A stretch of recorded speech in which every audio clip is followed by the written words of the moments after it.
Hey,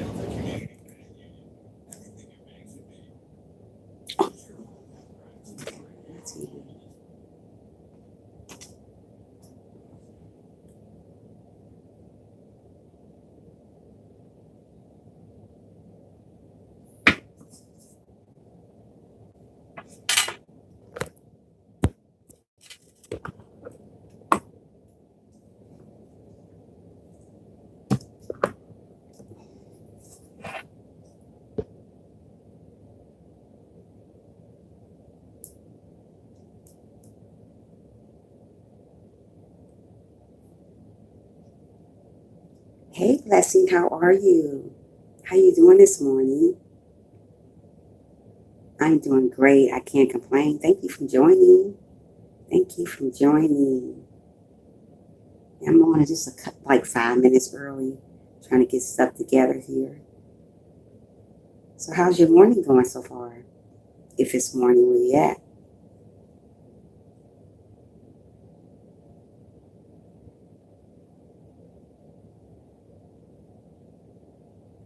Aw, yeah.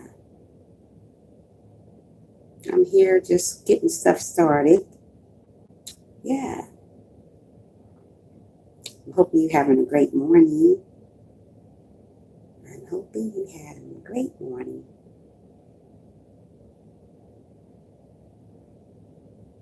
Waiting on a couple of people to get here. We're going to get started.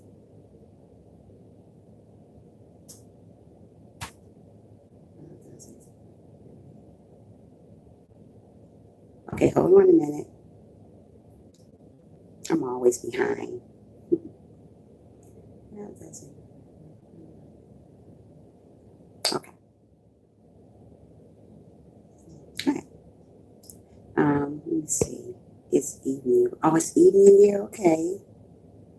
It's 6:30 in the morning here. Yeah, it's 6:30 in the morning here. It's very early. What time in the evening is it there, Lassie? Yeah. Today my topic is about how does a dysfunctional family affect the child. As soon as a couple more people get in here, we're gonna get started with my topic. You know, yeah. It's 6:30 in the morning here. It's very early in the morning. Yeah. Hmm.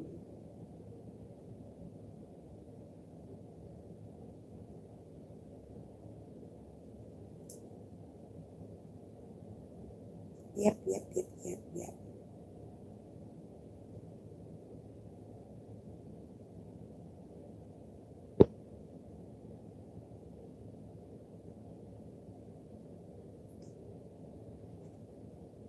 Yep, I'm hoping everybody having an awesome, awesome day or morning or evening, wherever you're at. I'm hoping you're having a great day.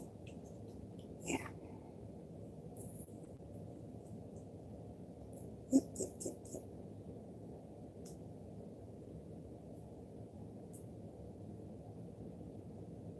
Yep, yep, yep.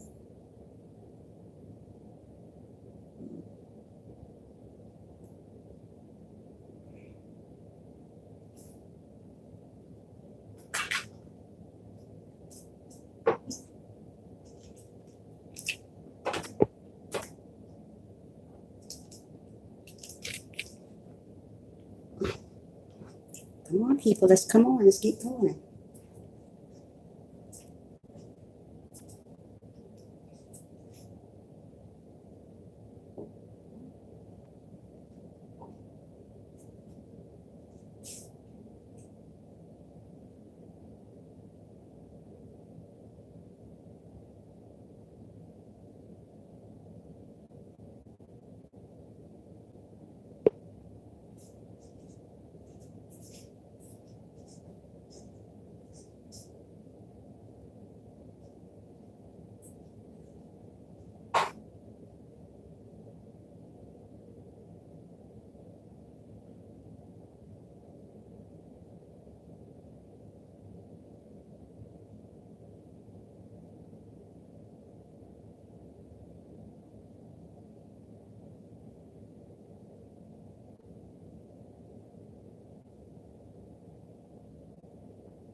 guess we'll get started with a couple people getting here. Say 3 people in here, but nobody's not saying anything. Now it says 2. I don't want my phone looking like this.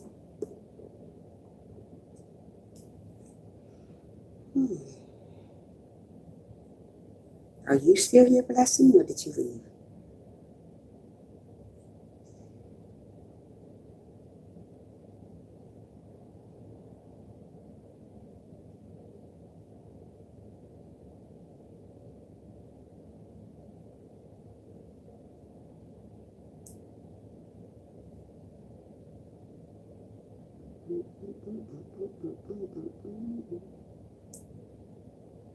Okay, you still here? Okay, I'm still waiting on a couple more people getting here before we can get started on our topic. My people act like I started 6:30 in the evening. They know what time I come on. I have this problem every day with my people. I don't want to start and then have to start all over again. That's how it always has to be for me. I have to wait a couple of minutes, maybe about 5 or 10 more minutes and see who's going to come in. Yeah. Thank you so much, Blessing. You're amazing. Thank you. Thank you, thank you, thank you, thank you. Yeah. Just waiting on you. Come on in. Let's say something. Talk. Don't stay in the background. Show your face so I can start. Other than just giving me a thumbs up, let's talk.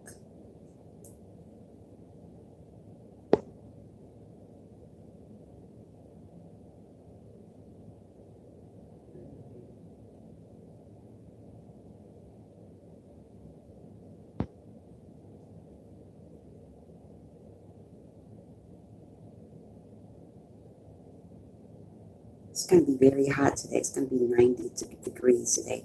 It's been hot in the 90s here in Atlanta, Georgia. That's where I stay at. Where do you stay at, Blessings?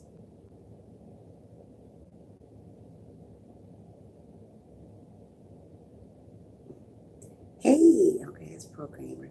How you doing, Program Gamer? How you doing this morning or afternoon or wherever you're from? I'm still waiting on a couple more people getting here so we can get started on our subject. How's your morning going so far?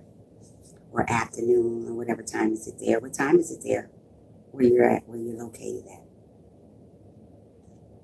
Yeah. Make sure you thumbs up the live if you have not so for me. Yeah. Yeah.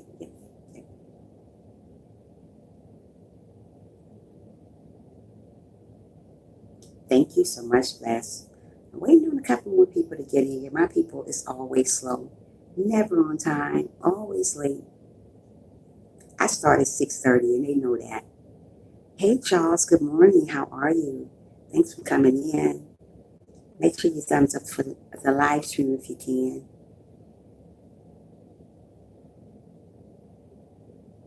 Oh, you live in Malaysia. Is that the name? How you say it, Malaysia? Wow, that's so awesome.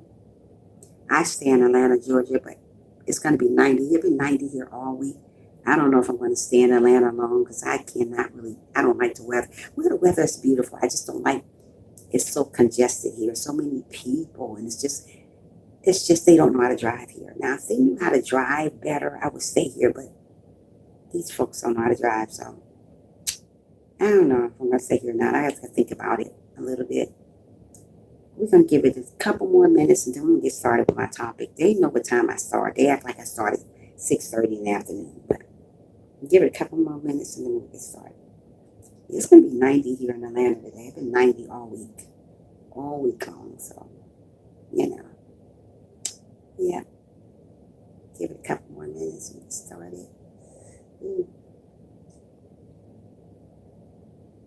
Where are you located? Bless. Where are you located? Blessing is in Malaysia. Where are you located at, Bless, if you're still here?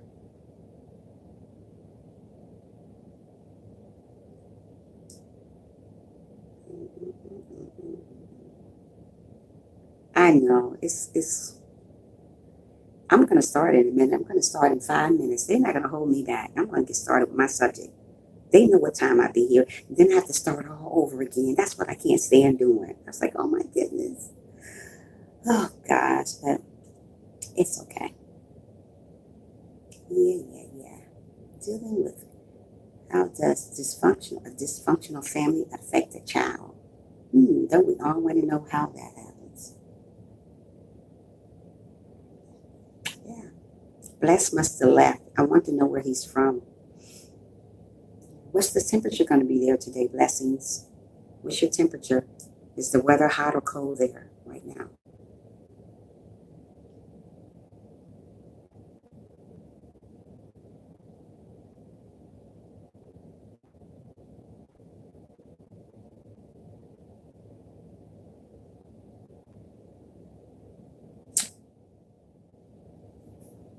Hold on, we're going to get started. Hold on a second.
Okay, we're going to get started anyway. Okay, you said I'm from Nigeria living in, oh, it's hot there? Wow, it's really, really hot here too. My topic today is about how does a dysfunctional family affect a child? Um, hey, wow, what? Who is the son of body? And thank you, Sherry, from being here this morning, sweetie. You didn't have to do it this morning. You usually don't come for Sundays, but thank you. So my topic today is how does a dysfunctional family affect a child? Okay, now when you're living in a household where there's confusion, when you're seeing fighting and all that, a child seeing all that stuff, it affects them later on. You don't know it affects them until they start getting older and you start seeing different things about them going on, like they stealing, um, cutting themselves, suicide. All this stuff can lead to that type of. You couldn't sleep. Oh, so sorry to hear that. All this stuff can lead to a person being dysfunctional. So when you are in a dysfunctional family and a child see their parents fighting, arguing, and doing all that stuff right in front of them, it leads to problem. It leads to a child going around having suicide thoughts, having a child having violent thoughts, going around killing each other, doing all types of stuff because they watch you do all that stuff. That's why when you're growing up, when a child is growing up, you got to be careful what a child sees you do because a child gonna mock what you do. If you're going around fighting and doing all this type of stuff in front of your child, and you wonder why that child is so dysfunctional when they get older because they watch you do all that stuff. They grow up cutting themselves, want to commit suicide because they watch what you do. They watch you. That child watch you beat their mother, or that child watch you beat their father. So you got to be careful what you bring into your home. You got to be careful what you do around your children because if you don't want your child to be dysfunctional when she or he get bigger, watch what you do. Because sometimes when a child gets living in a dysfunctional family, yeah, sometimes a child living in a dysfunctional family cause a lot of problems later on in life. They go to jail because of what they've seen in their household. They go around killing somebody because what they've seen in their household. They just have this violent thought about them. They end up committing suicide because they can't take it anymore. So you got to be careful what you bring in your house around your children. When your child is growing up, let your child grow up in peace. Stop doing the fighting. Stop doing the violent stuff in front of your kid. Stop doing all that type of stuff. If you want a great child, if you want a child that serves God, pray to that child. Read the Bible to that child. Stop fighting in front of your children. Stop cussing in front of your children. If you don't want your child to be that way later on in life, show them different. A child is going to mock what you do. Hey, sis, my phone acting weird. I'm going to smack the button after it stop buffering. Okay, thank you, sis. Yeah, so those are some of the signs. You find yourself isolating yourself. A child finding themselves isolating themselves away from the world. You don't want your child isolating themselves away from everybody. You want that child to be around you. But if that child's seeing all this craziness going on, they're going to isolate themselves away from everybody. They're going to end up hurting themselves when they get older. They're going to end up, they see a lot of sexual abuse going on in your home. They're going to end up raping somebody later in life, or doing something to somebody because they watch you do all that. That's why I lived in a dysfunctional family. That's what I'm trying to tell you. My family was very, very dysfunctional. And, I thank God today that I didn't grow up the way they were. I mean, it was just all over the place. Train a child up, that's right, and you will never part from it, where you train your child. But if you train your child, that child is looking at you arguing and fighting and doing all this crazy stuff, they're going to grow up that way. That's all they know. They're looking at what you do. So if they're looking at what you do, they're going to grow up that way. I was in a dysfunctional family. And that turned out great because I didn't want my kids to see what my family did, fussing and yelling all in front of me. All that stuff taking effect on a child later on in life. People don't understand it does, but it do. It affects the child in a big way, not a small way, in a very, very big way. So when you're facing this type of stuff and you don't think there's no way out of it, seek help. Don't let your kids see you do that stuff. Get a counselor. Get somebody to talk to you. Don't let your kids face the same stuff that you face, what you went through.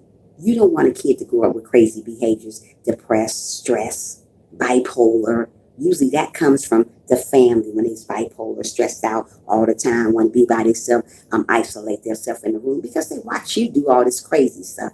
And now they doing this crazy stuff. Why? Because they watch you. They're watching their family. That's their parents, so they're watching what you do. You smacking her in front of you. You're doing all this crazy stuff in front of them. So that's why the child grew up being dysfunctional, because they come from a dysfunctional family. But sometimes it's about probably 2 out of 10 kids don't grow up that way. Thank God I didn't grow up dysfunctional because my family was dysfunctional. So I seen so much growing up, and I thank God that I raised my kids the proper way to know that, hey, I'm the mother. You ain't going to see me doing all that arguing and all that crazy stuff because it's not right. When a child see you doing all that type of stuff, they grew up around it. They grew up around abuse. They grew up abusing other people. They grew up sexually abusing other people. They grew up with conflict, misbehavior in school. You wonder why your child is misbehaving in school. You don't know why, but you should know why because they watch you do all that crazy stuff. Yeah, so you got to be careful what you do in front of your children. So many people think that what they do in front of their children is great, but it's not. Do people even know that they're in dysfunctional situation? If the situation is normal to you, do you even notice it dysfunctional? Yeah, I would notice it. I noticed it. At first, you know what? I started off as just a regular quiet person, but when I got with my mother, and what was my mother? Well, it was my mother and my father. When they were arguing and fighting all the time, I would see it all the time. They used to go in the room and start it, but then again, they got in front of me and doing it, and I noticed that was dysfunctional.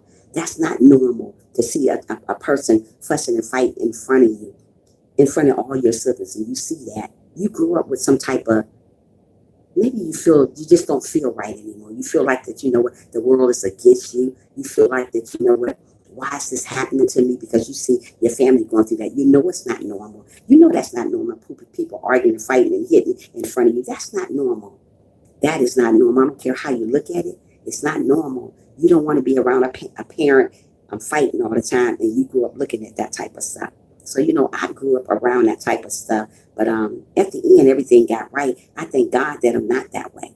That's why when you're around a person that's dysfunctional, even a family member, don't even have to be a family, be cousins or anybody. Somebody is dysfunctional around you, abusing the other person, and you got a child looking at that. A child gonna grow up and gonna be like that. Every now and then you will find a child that's not like that. I thank God I didn't grow up to be like that just because my family was dysfunctional and things was all over the place. I didn't grow up with that because when you grow up with that, sometimes it causes suicide because you're looking at what happened in your life and you don't think you can get your life together because you was going through so many crazy things in life. So you got to when you go through things like that, when you see your family go through that, you got to try to get out of that.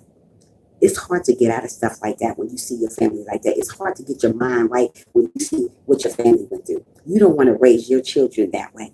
Mostly families wonder why their children respecting each other, because this is what you show them in front of you. Disrespect, hitting, beating, all this crazy stuff. Drugs, they grow up being drug dealers. They grow up taking drugs. They grow up want to kill themselves because they see stuff that would happen at home and it bothers them later. So, that's what I'm trying to say. So be careful what you do in front of your children. And when you do stuff in front of your children, if you do something like that, go in a room somewhere. Don't do that type of stuff because it affects the child later on in life. Not all childs be affected by it, but majority of the kids are affected about that stuff. My family was dysfunctional. That's why me and my brother was taken away. See, that's how I be. Good. Hey, good morning, sissy. How are you? Thanks for coming in. If you didn't thumbs up the live stream, sis, make sure you do it for your girl over here. Yeah, so you got to be careful what you do. Yeah, they'll take them out your house if it's too much going on, Sherry. So that's what my family was. They were like this. It was off and on. She would argue they would argue in front of me, and then they won't. But then the fighting started. And then, you think about stuff, you're like, wow, why is all this stuff happening in front of me? I didn't want that to happen, but you know what? I grew up to learn that, I got to be my own somebody, but I'm learning my stuff from my family. I didn't want to learn these type of things from them, but most of the time you're going to learn those type of things from them. Do you think that it is possible for anyone to be obviously dysfunctional? Do you think that a family can be normal, but somebody could observe it and say it's dysfunctional? Okay, do you think a family can be normal after they see a dysfunctional family? I came out normal after it, if that's what you're trying to say, Charles. Do you think that a family can be normal, but somebody could deserve and say it's dysfunctional? I don't know what you're talking about. I know a family can be normal after they see a dysfunctional family because I'm normal behind it. I went through a lot, seeing a lot in my family. From siblings on to cousins and everything. I've seen a lot, but that doesn't make everybody dysfunctional because they see stuff. That's what I just said before. Just because you see stuff go on in your family, everybody don't turn out dysfunctional, but majority of kids see stuff happening in their life, they do turn out dysfunctional. I came out with, yeah, just because you see stuff like that, you don't always, but the majority of kids become very dysfunctional. They be depressed, they be anxious, they be suicidal, they be all of these things go on. They could be bipolar behind what happened in their life. Some of these things just happen sometime on your own, but most of the time it comes from the family. They see all this stuff while they were growing up, so they end up doing all this crazy stuff. So that's what I'm trying to say. When you're around family members and they doing all this kind of crazy stuff, family members got to watch what they do in front of their children because children grow up and they look at stuff. Children mock what you do. Whatever you do when they're little, they're going to mock what you do because that's what it started. It starts off as family. So if you're doing something you have no business doing, a child going to see it. So if you're going to fuss and argue, go somewhere else with that. Don't do it in front of you. If you're going to hit your spouse, do it somewhere else. Don't do that in front of your children because you're affecting the child later on. You're affecting that child. You're affecting that child well-being. You're affecting that child behavior. So once that child start going to school, that child have behavior problems. That child think about suicide. That child think about stealing. Just a lot of negative thinking that child start doing because of stuff they see. I have a sister that's bipolar. I have a cousin that's bipolar too, Sherry. And sometimes it comes from family. And not all the time that it comes from family. It could come from cousins. It could come from different stuff that you can be bipolar. Dealing with stuff in life can cause you to be bipolar. Stress. All of that all comes together. Anxious. All kind of stuff. You know what I mean, Sherry? So we got to learn when we're dealing with that type of stuff to try to seek help because there's a lot of people deal with it. I thank God that I didn't have to worry about that. I didn't want to raise my kids around fussing and yelling and stuff. If I was fussing with somebody, I tell my kids to go outside somewhere or I close the door and go in the other room. I didn't like that. I'm not the type of person to fuss today. I'll leave you alone if I got to fuss with you.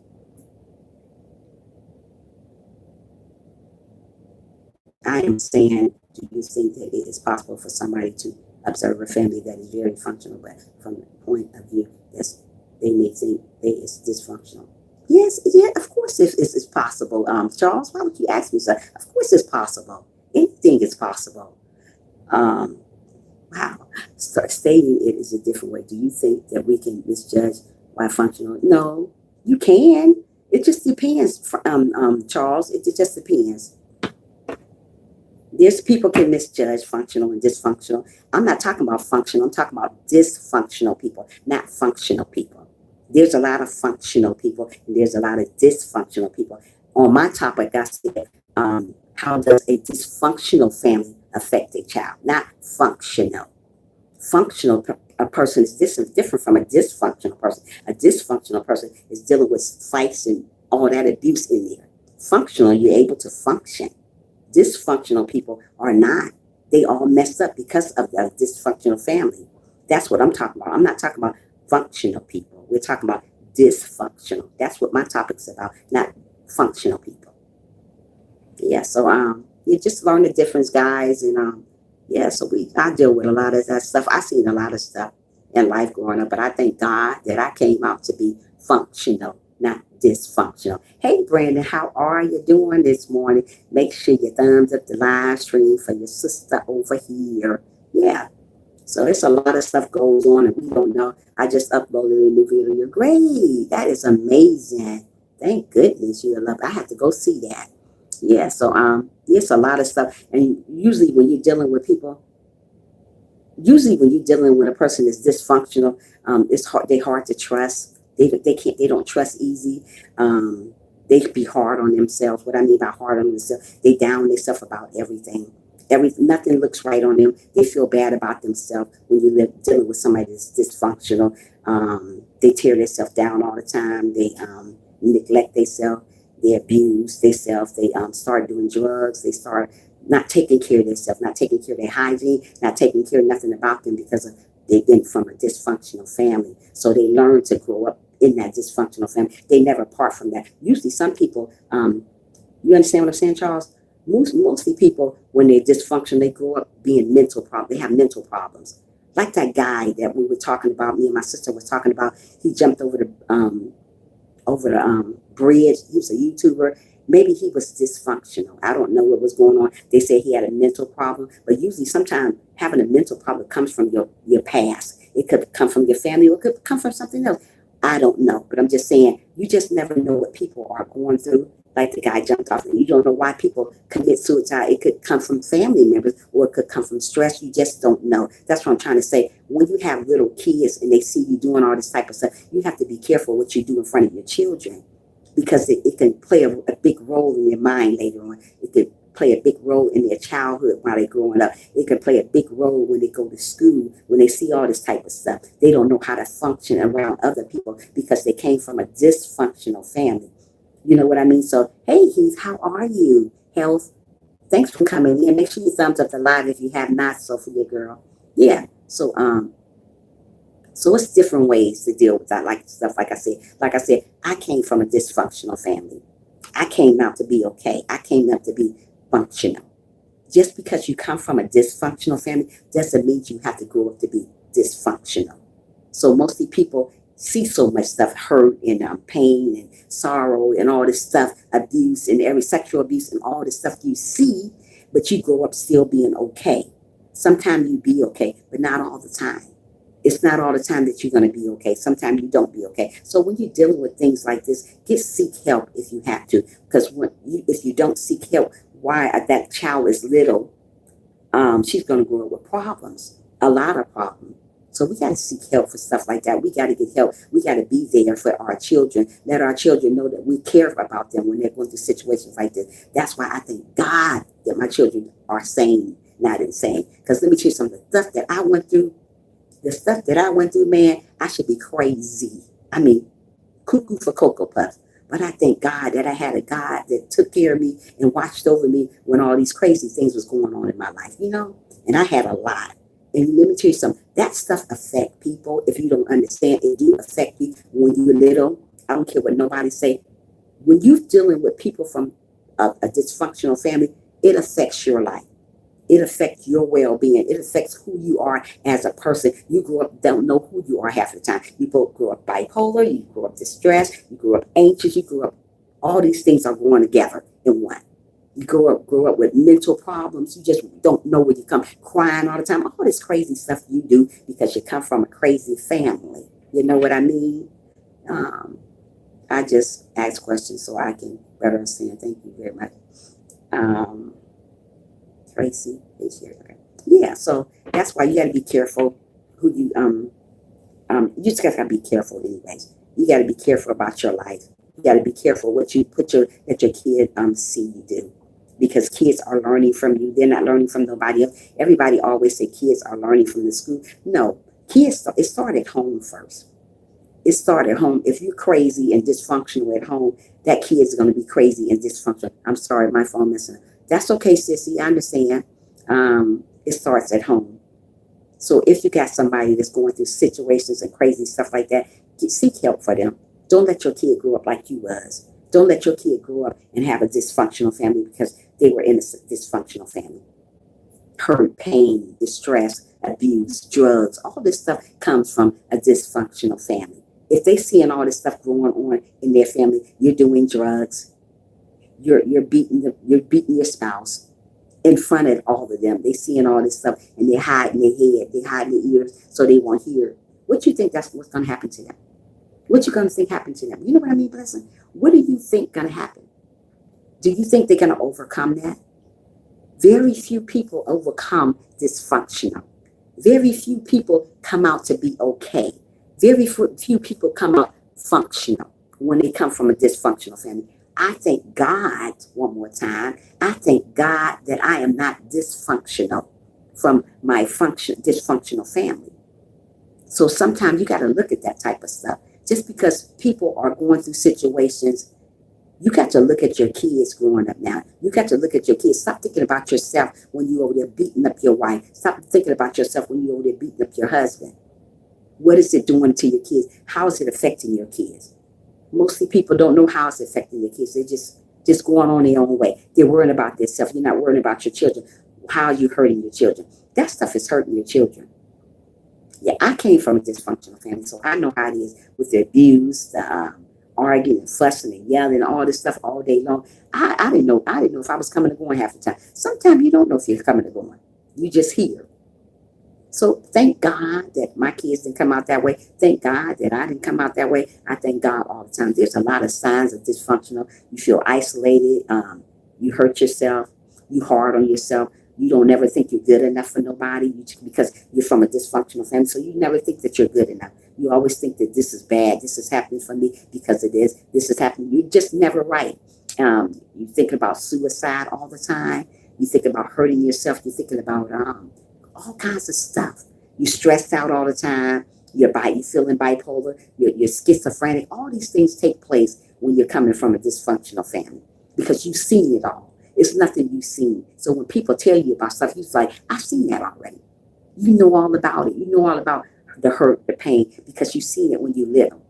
But you pray to God that you don't grow up and your kids do the same thing, or you don't do the same thing to your children. So you want to be a better parent than your mother or father was because you've seen so much from family members, from friends, or whatever. You see, whoever raised you, you've seen it all.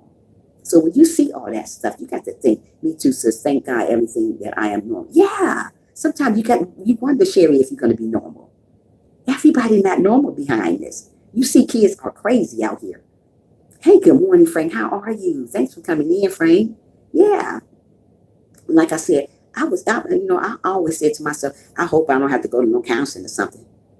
I was just saying all this because all this stuff I was growing up around this. Then sometimes it takes therapy, but now I am okay. I'm glad you're okay. I'm glad you're okay. Yes, sometimes it takes therapy, counseling, all of that kind of stuff comes in place when you're going through this type of stuff.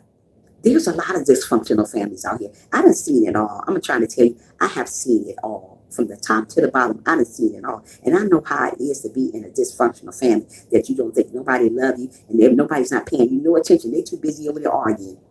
You're like raising your own self.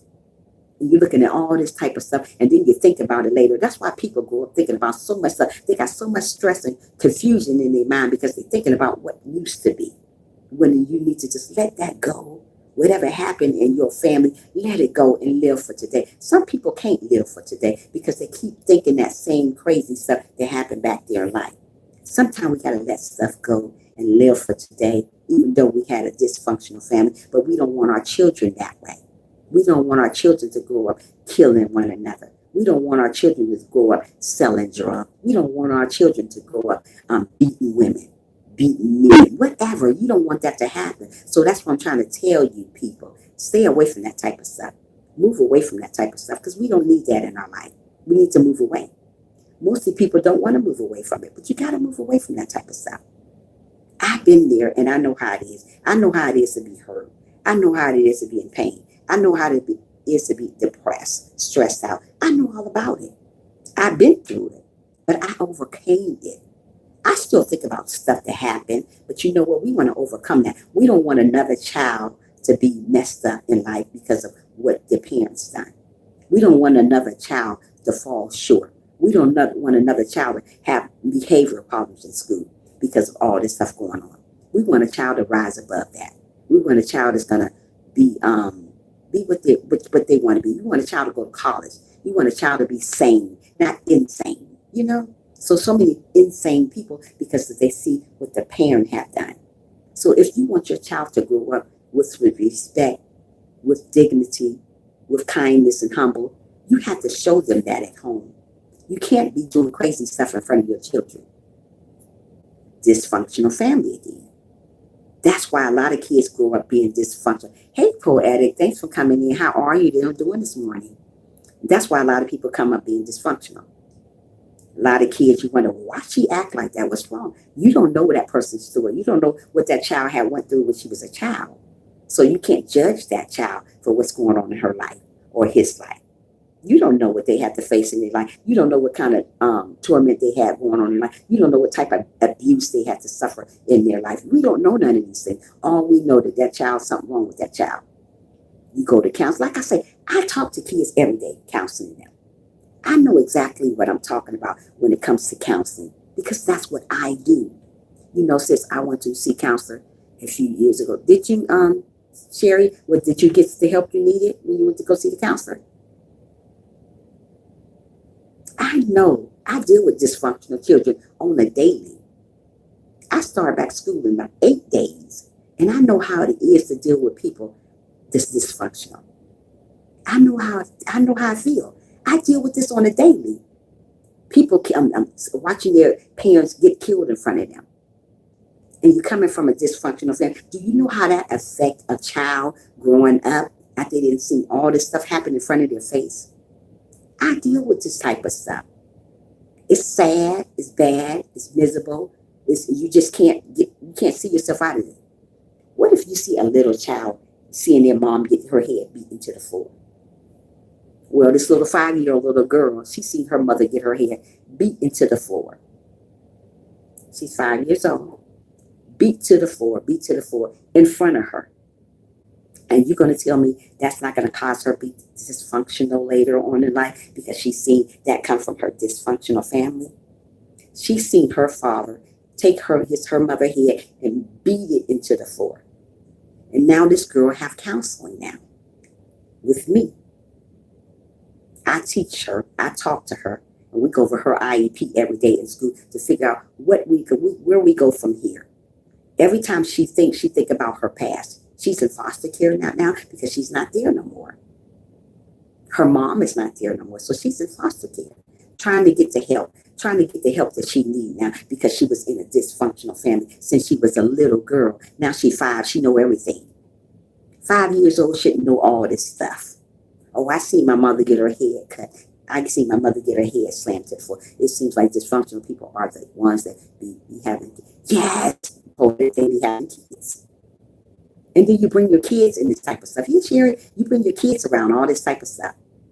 Now this little 5-year-old girl don't know if she's coming or going. She don't have a mother no more because her father killed her by beating her head against the ground. And she's seen it all. And you're going to wonder why she came out the way she came out. Why she hate people. Why she having behavior problems in school. Because of this, what she's seen when she was age 4. And she's only 5 now. But she having behavior problems. Getting kicked out of school at the age 5. Really? So that's what I'm trying to say. Stop doing this type of stuff in front of your children. You're making them crazy. You're making them crazy. You're making them nuts. You're making them mental. You're making them have be bipolar. You're making them stressed. You're making them depressed. You're making them do all this stuff because they watch you do all this. That situation isn't already good, and they know it, and they still bring kids. They bring kids. Yes, that's what I'm trying to say for it. They still bring the kids into it. Why would you have a child sit there and watch you beat her head in the ground? Why would you beat your why would you do this? That much love to you in chat. Hey, good morning, Mac. How are you? Make sure you thumbs up the live for your sister if you can. Yeah. So that child seeing her do all this type of stuff. And every time I talk to her, she always talk about what she's seen when she was 4 years old. I seen my daddy put my mother's head in the ground. I said, oh, wow. She said, yeah, I seen it. Thank you so much, Mac. And she said, yeah, I seen it all. I said, wow. And you wonder why kids grow up like that. Stop doing all that type of stuff in front of your children. I was from a dysfunctional family. I seen it all. I mean, I seen it all. I thank God I still have this. A mind to think. You be having so much going on up here because you see so much. From your cousins to from your siblings, you see everything. It make you insane. Insane.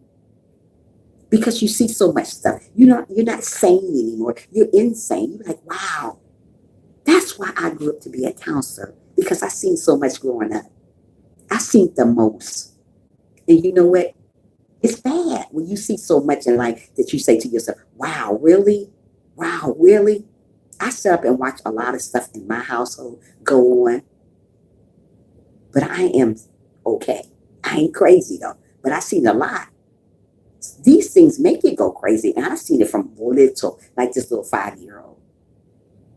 Fighting, abusing, doing all this type of stuff. This little girl seen it all. She seen drugs. She seen her mother shoot drugs up in her arm. Everything. She seen it all. And you wonder why kids grow up shooting drugs up in their arm. You wonder why kids grow up selling drugs. You wonder why kids have behavior problems when they're in school. You wonder why? Because they seen it. You do it. Kids are going to mock you. If you're doing stuff in front of them, they're going to mock you. That's why kids grow up being dysfunctional. That's why kids grow up having dysfunctional families, because they see you were dysfunctional in your family. Thank God I don't have a dysfunctional family. God worked with me, and I thank God for that. Yeah, you don't want your children to grow up like you used to grow up. You don't want your kids to see the same thing that your parents showed you. You just got to be careful out here, people, raising your children. I see a lot of kids do a lot of things. I see a lot of kids say a lot of stuff they shouldn't even be saying. Pants all hanging all the way down here. Little kids. Little kids' pants shouldn't be hanging out. Nobody's pants should be hanging all the way down here. And you set an example for your children with your pants hanging all the way down there. And you set an example from your kids cussing everybody out in front of your children. And you wonder why they're dysfunctional later on. Why you do all this stuff? How can you even open your mouth and ask a child why they do all that stuff? And you did the most. Girl, bye. Stop. Your child is learning from you. Your child is learning to be dysfunctional because of you. So don't say she learned it from the streets. It comes from home first. I don't know why people say, oh, she learned it from me. Well, where's she learning from then? She's still a little girl. She learned some from you, and maybe she did learn some from school too, but the majority of it she learned from you because she watched you become a mother. She watched you become a father.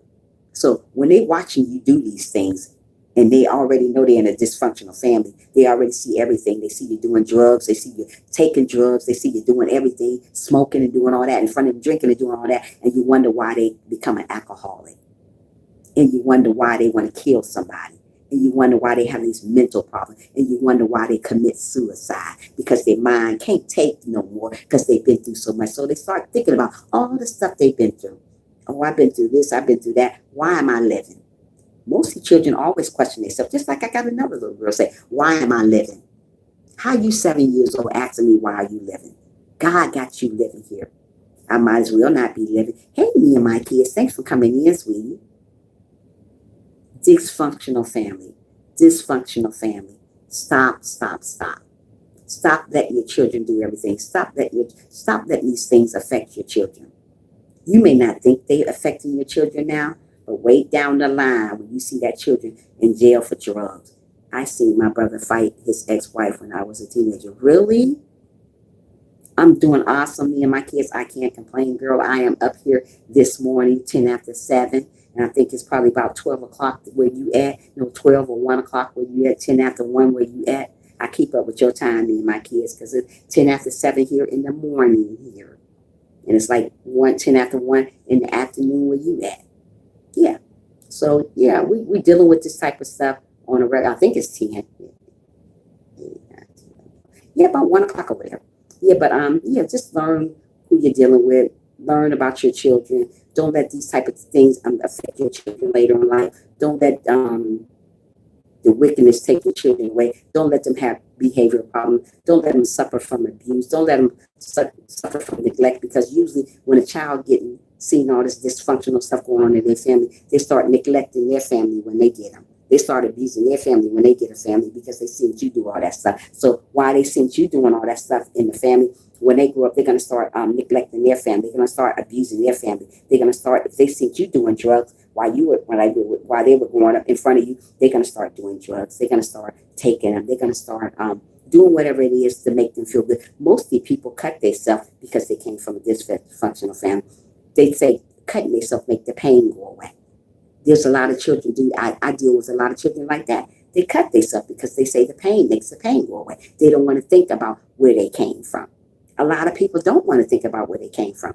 I thank God I didn't cut myself. I thank God I didn't do drugs. I thank God that I didn't drink, and it was just a pusher, just drinking everything. I thank God I wasn't out there selling my body because I came from a dysfunctional family. You gotta worry about these type of things when your child growing up and she's seeing you doing all this stuff, that you're not from a dysfunctional family. Yeah, right in front of his children, and now his kids don't know who their dad is because my brother is still locked up. Really, Sherry? Wow. See? You just don't know what you're getting yourself into. You just don't know what you're getting yourself into. And you be wondering why your children come out have depression all the time, Sherry. You wonder why kids come out with bipolar problems. You wonder why people talk about mental issues. They be mentally just wrong with them. They start acting violent with their parents. They start acting just acting the abnormal, very abnormal. You wonder why they're doing all this stuff. You wonder why they're stressed out. You wonder why they this and that. One day they like you, one day they don't, one day they crying, because they went through so much in life. You don't want your kids that hard to be all crushed up, all messed up. Then when they get older, they don't know if they're coming or going. Then you wonder why so many crazy people walking around here, talking to themselves. Mostly people that does that, you see them out here talking to themselves, and they come probably from dysfunctional families or something. They done seen a lot. And they just can't handle it. Some people can't handle stuff when they get older. So it caused them to go have a mental breakdown. You know what I mean by mental breakdown? It caused you to have a stroke, mental breakdown. You just all over the place. Sometimes I used to think that, you know what, I think I'm going to have me a mental breakdown living in my family. I was like, you know what, this is just too much for me. I just couldn't take it. I said, sometimes I feel like I'm just going to break down. I just wanted to say, stop. You know, all this, just stop. Y'all crazy, making me crazy. But thank God it did. But you know, you just wonder, they have a mental breakdown sometimes. You just don't know. Hey, this is Liva. How are you? Make sure you thumbs up the live stream for me. I'm going to make a video sometime today. Okay, that's great. I already got one to put out after this. After I get off here, I'm going to put it up. Even though you guys don't even watch the videos. But you sure can come over here and watch me in my live stream. I can count a few people on my fingers that come to my video and watch it. One of them is me and my kids. Sherry comes. Sis come. Poetic. I ain't seen her over there yet. Yes, Poetic. Poetic comes. Frank comes. Not very few people. I don't know why I'm putting videos out because y'all never watch. I might as well do live streams all day, every day. Huh. But anyway, getting back to the subject. Yeah, so be careful what you do around your children. And you wonder why these people walking around crazy. You don't know their story. I don't know their story. Mostly people, it comes from childhood. It comes from drugs. They got on drugs because they couldn't take the pain that they were going through when they were younger. And it caused them to go crazy. You can really go crazy from a dysfunctional family. You just don't know, because that little mind, when you're little, you can't take that much. And you wonder why that child is depressed. No, keep doing your videos. I am Frank. I'm not gonna stop. I got one I'm about to put up as soon as I get off. Yeah. It's just waiting for me to press the button to put it out, but I didn't do it yet because I was running a little. I wasn't running a little late. I was running a little late to get myself together, but I was ready to get on live, but I wasn't ready with myself to get ready, But yeah, I'm gonna keep on putting my videos out. I don't care if I get 2 likes. I don't care if I get 2 views, because let me tell you something. God is going to enlarge my territory, and I already know it because I spoke it in existence. Mostly people doubt stuff. We're going to get back to my subject. Mostly people doubt who they are as people. But let me tell you something about me. I'm going to keep on uploading. I'm going to keep on doing my video. And I don't care if I get 1 like and 2 views, because I'm still going to do what I got to do. God got me, not you guys. God got me. He determined what I get out of life, what I'm going to do out of life. I know what I'm doing, so I ain't going to worry about if I get 2 views or 1 like. I'm still going to put them out. You think I'm going to stop? For you guys? Not. I'm going to keep on doing it. Like me and my kids say, keep on doing what you got to do, girl. She always inspired me. I love her. She's younger than me. That's my daughter, but she inspired me to keep on going on. You got to let people know, hey, it's okay. Even though you get 1 view, you know you're doing a great job. People are not going to tell you you're doing a great job. Nobody's not going to tell you you're doing a great job. They're going to say, yeah, she all right. You know what you're doing already. Nobody's not going to tell Sherry she's doing a great job. Nobody's not going to tell Poetic she's doing a great job. Nobody's not going to tell SP she's doing it. Not nobody going to tell Frank. Nobody going to tell nobody they're doing a great job. You already know what you're doing. I love lies, but I need more videos fixed sometime. Yeah. Don't stop keeping going. I'm going to keep on going to the end. Getting back to the subject, though. Okay, but like I said, yeah, you don't know, by being in a dysfunctional family, it can cause you to have a mental breakdown. I had a mental breakdown probably when I was about 15 years old. I just didn't know if I was coming or going. I didn't know which direction my life was going. I was just going crazy. And I was in school and I had this mental breakdown. I remember when I was 12 years old, sitting in the chair, I just couldn't get right. I mean, I kept thinking about my dysfunctional family. I wanted to leave. I wanted to run away. That's what I want to do, because I had so much stuff going on. It was more like not my mother. It was more like my father. And then it's just throwing stuff, getting mad, hitting the walls, stuff like that. I was worried about. I was scared, wonder if he's going to hit my mom. But he never hit my mom. He would hit the walls, put holes through the walls. I was like, man. And then I thought about it one day, and I had a mental breakdown in school. And they couldn't get me right, so I had to go home. And I said, I don't want to go home. I said, can I go somewhere else? Can I just sit here for a moment? Because I didn't want to go home, because this was the confusion I had at home. If it wasn't from my siblings, it was from my cousins coming over, just picking. And it was just crazy for me. But it was my mom. My mom's the sweetest person in the world. I love her. It was my father just putting holes in the wall, bashing stuff. I was like, man, what are you doing? And I was hoping that hopefully that he don't bash a hole in my head or my mom's or my family. So, you go through stuff. So I had a mental breakdown in school at the age of 12. And I can remember it like it was yesterday. I was like, oh, this is too much. And I kept crying and crying and crying. Because when I cry, till this day, just like a long time ago, I can't stop crying. If I cry on live stream, I would have to get off. My nose get red, my cheeks get red. I would have to go, because I would cry a river on this live stream.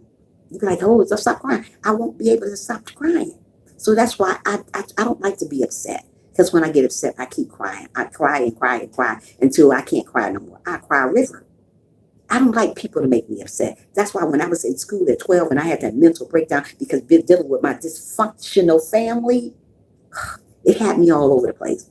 I didn't know if I was coming and going. I didn't want to go to the hospital. I didn't want to take no medication. When you have a mental breakdown, sometimes later on in life, you're going to need medication to calm you down, because that'll make you crazy. I see why a lot of people out here, something crazy about them. I do watch your video.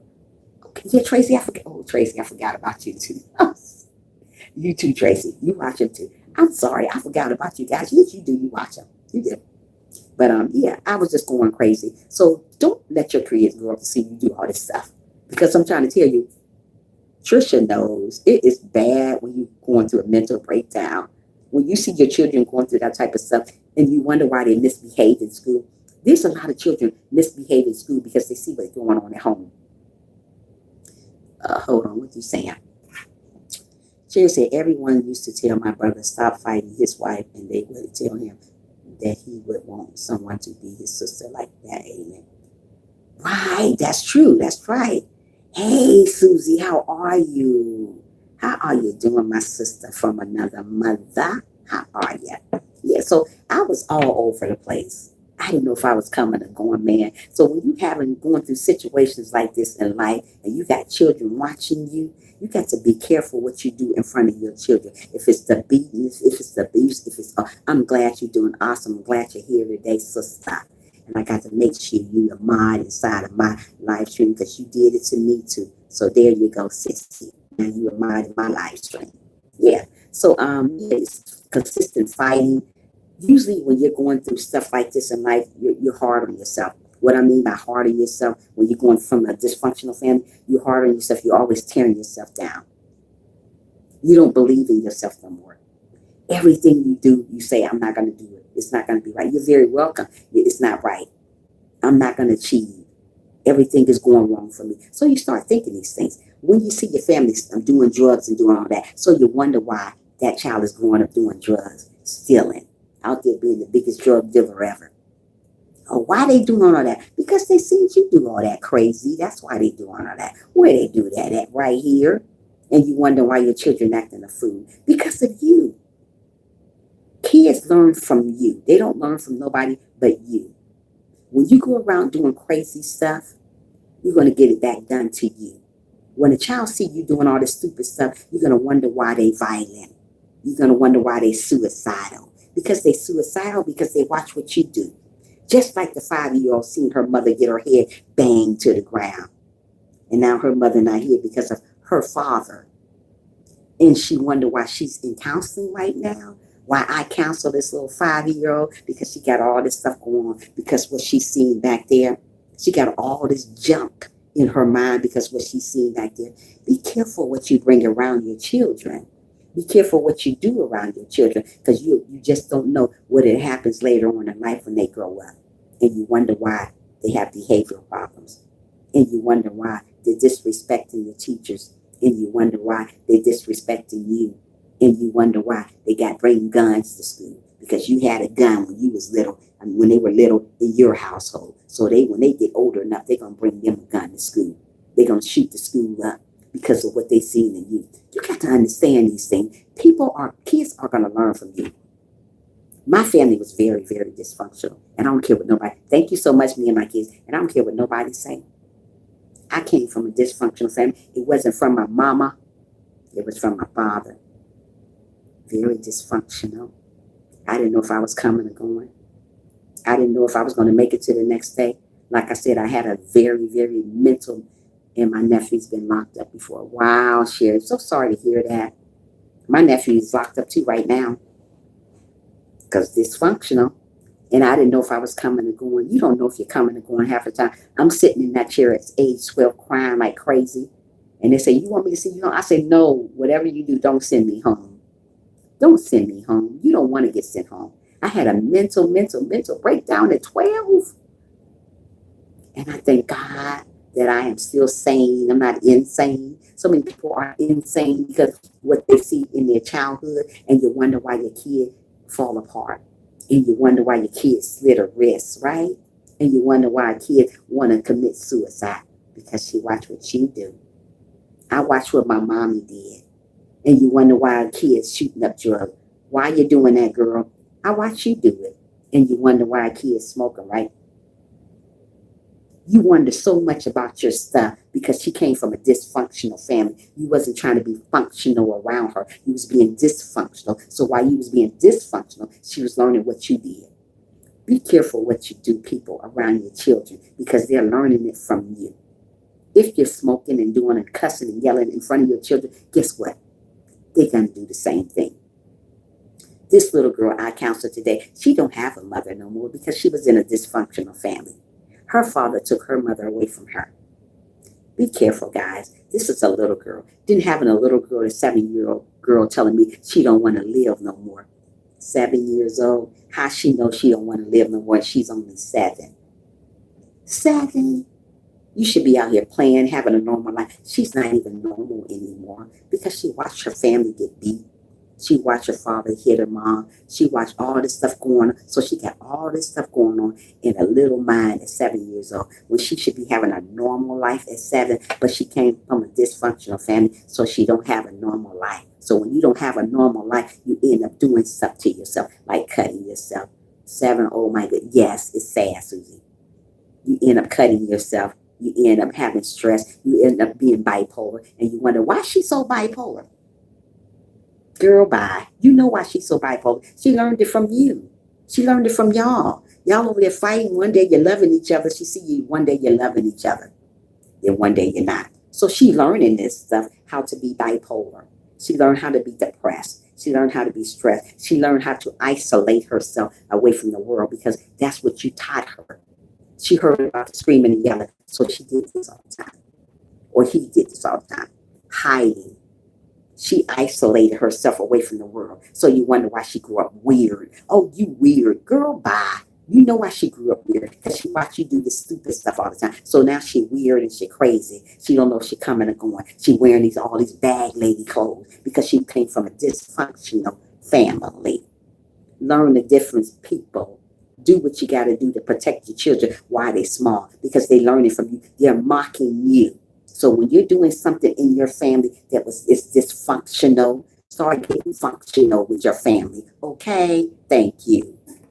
Cherry says, when I was in the 9th grade, I broke down and cried at school. They called my adopted parents of this. See, you probably was in a dysfunctional family, Sherry.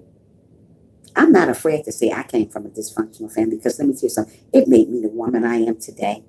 I'm a very smart woman. Not only a smart woman, I'm well put together, and I know exactly what I'm talking about when I say it. Most of the people you talk to, they don't know what they're talking about half the time.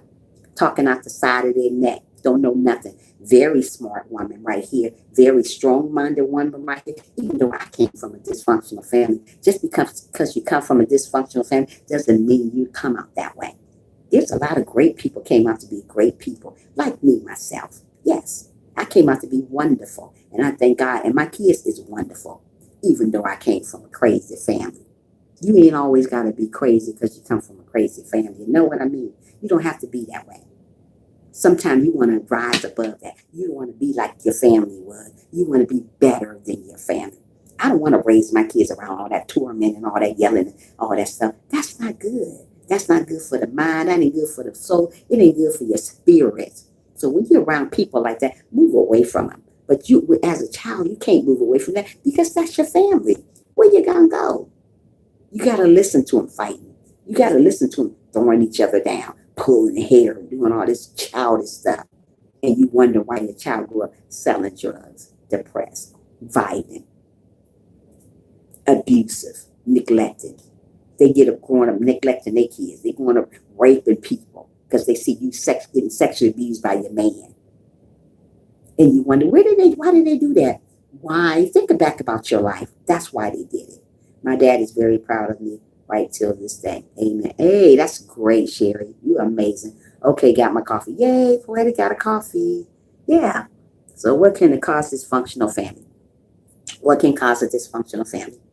Being around violent behaviors, being around people that's mistreating their spouse, being around a person that is not good.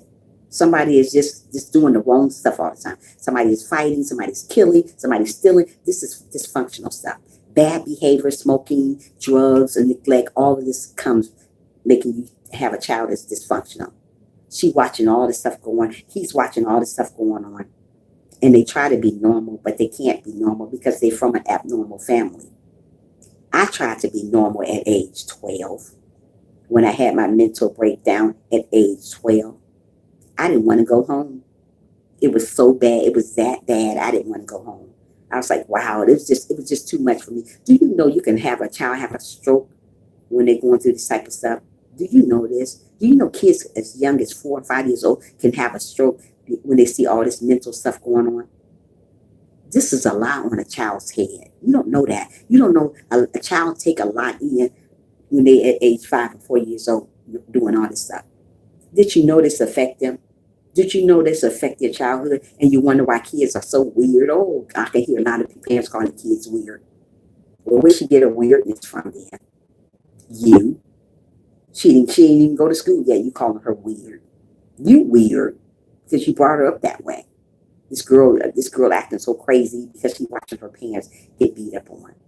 Watching her child smoke drugs and do drugs, cutting herself. I've seen a lot. I deal with a lot on a daily. I'm trying to tell you guys, if I would tell you guys what I deal with on a daily, y'all eyes would be big as a 50-cent piece. Dealing with a child with dysfunctional family, I see the most. I see physical abuse. I see it all. Physical abuse is very, very bad when you're in a dysfunctional family, because there's no way out of that. You're going to grow up some type of way. I'm trying to tell you, if you don't seek help when you're little, you're going to grow up some type of way. You're going to grow up fighting at your partner. You're going to grow up fighting somebody, teacher, somebody. You're going to grow up fighting somebody because you see it all the time. This is all you see. If this is all you see, you're going to grow up thinking that that's the way to live. When you see somebody doing drugs, selling drugs, taking drugs, you're going to grow up thinking that's the way to go. That's not the way to grow. That's not the way to go. Teach your children the right way to go. If you teach your children the right way to go, they would never part from it. Never. God said, bring a child up, and they'll never part from it. But if you're bringing a child up the wrong way, fussing, cussing, drugs, doing all these things that's not good, that's what they know. That's what they're going to learn. Yes, I got to have my coffee in the morning. You better, girl. I can't stand coffee. Yeah. So be careful what you say in front of your kids. If you don't have kids and you get them, listen to what I'm saying to you. Don't bring your children up in a dysfunctional house. Don't bring your children up with fighting and yelling and screaming and all that stuff. Don't do that in front of them. I did fussing with my spouse, but I didn't do it in front of my children because I know where I came from. So I don't want to do that in front of my children. Why would I want to do that in front of my children and make them dysfunctional? And then my daughter growing up seeing me, oh, mommy, you did that in front of me, so it's okay. I'm fussing in front of my children. No, you don't fuss in front of your children. That's not the way to go. That's wrong.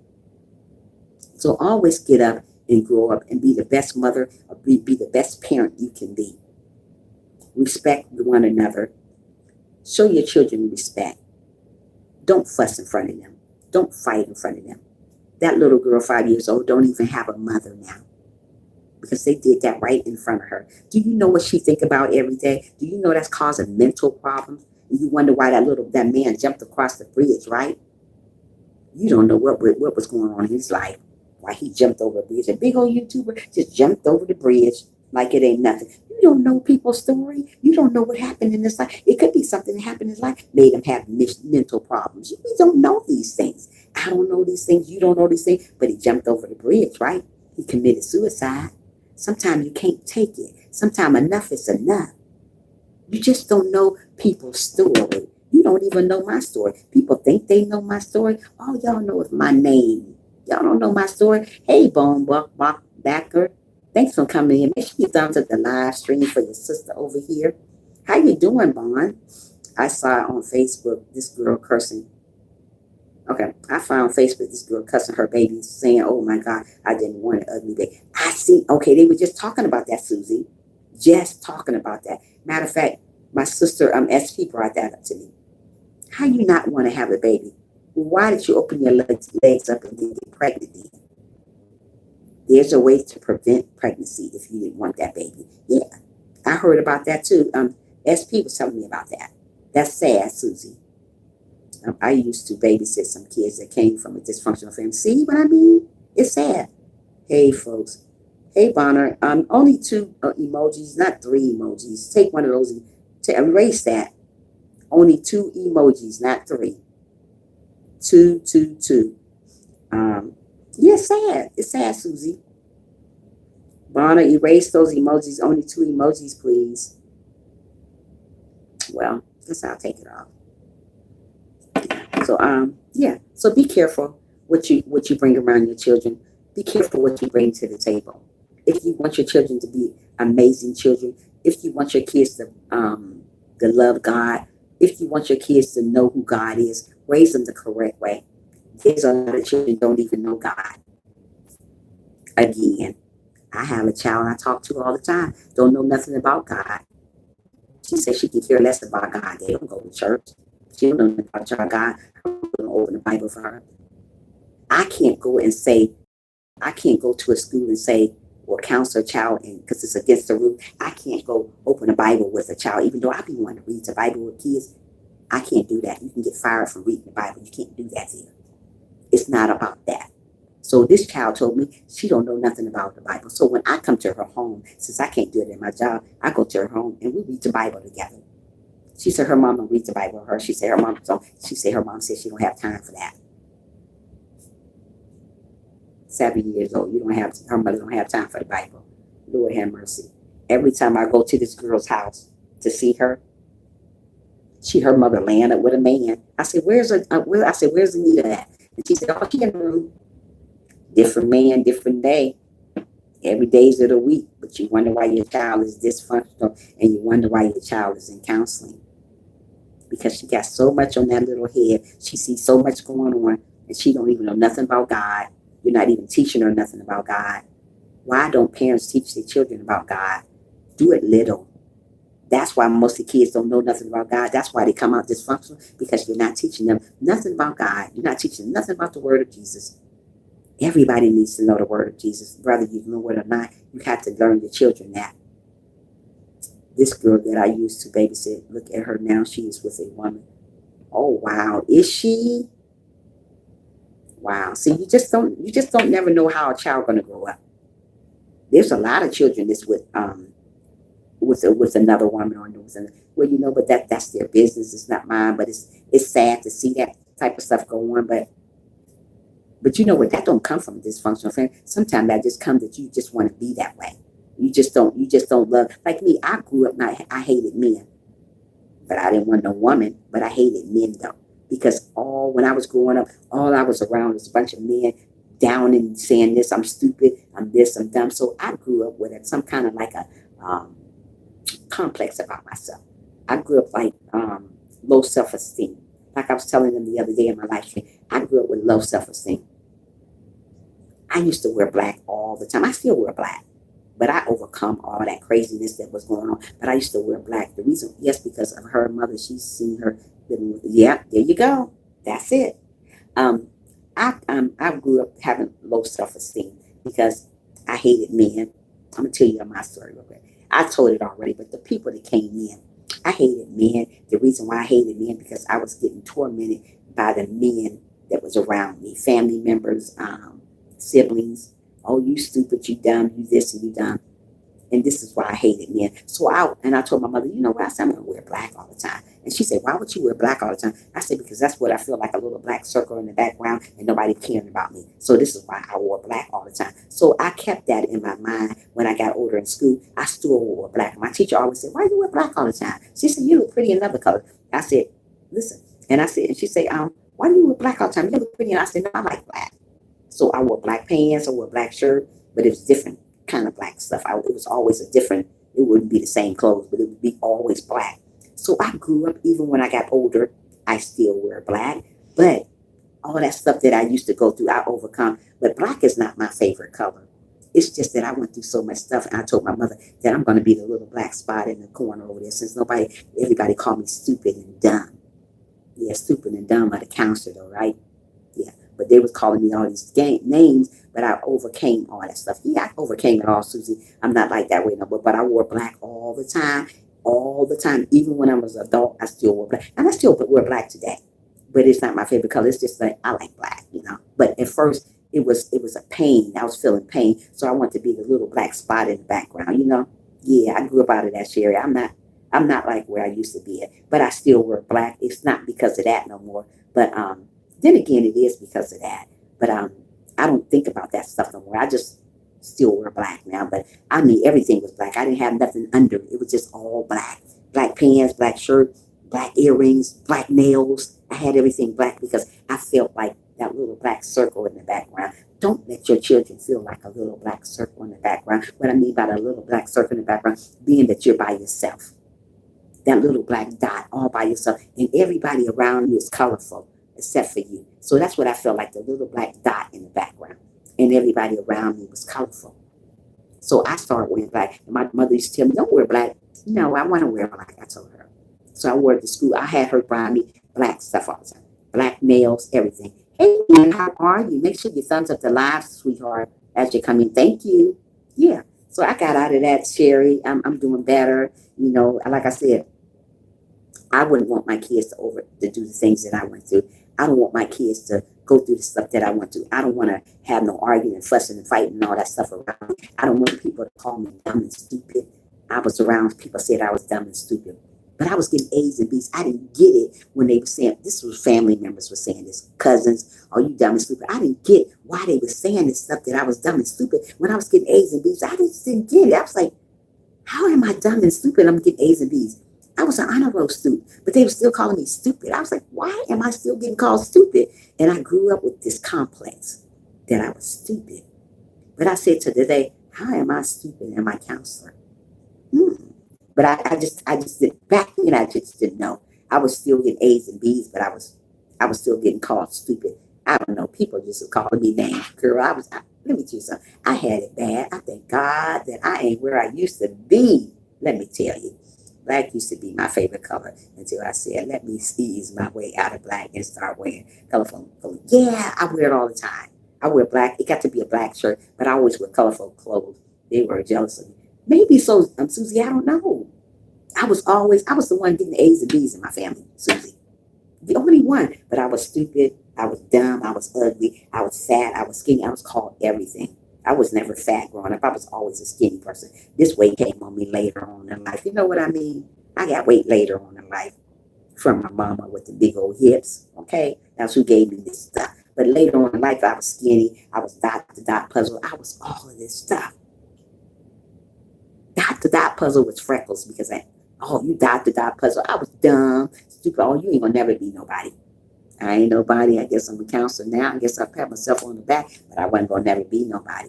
Yeah, they were telling me all this. So I told my mother, just buy me black clothes. I just want to wear black. Since I'm the dot of the family, I want to be the little black dot. She said, you ain't no dot of the family. But I was. Yeah, it's sad. Yeah, it was sad. Jerry, girl, let me tell you something. I can sit on here and I can tell y'all a story about what I've been through.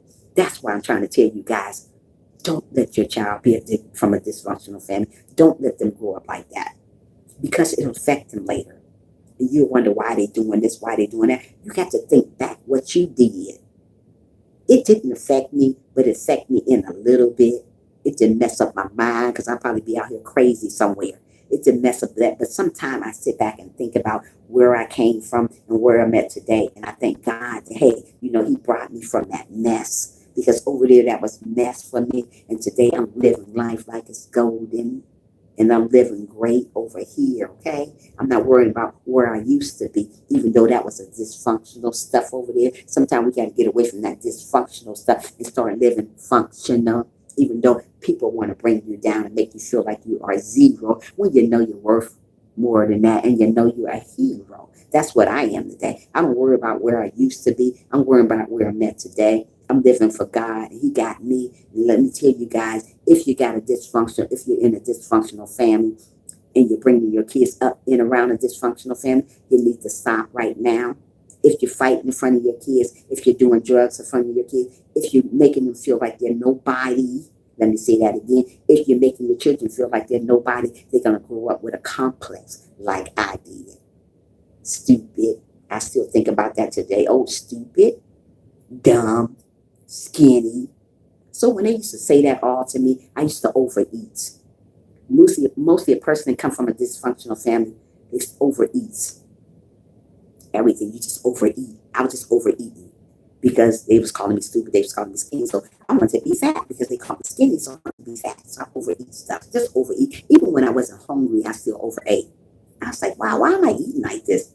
Because they said skinny, they said fat. So then they said, oh, you got all those ugly freckles. So I wanted, when I got older, I said, well, maybe I want to go and get some kind of surgery done to my face. Maybe I can remove those. And my mother said, girl, you better not.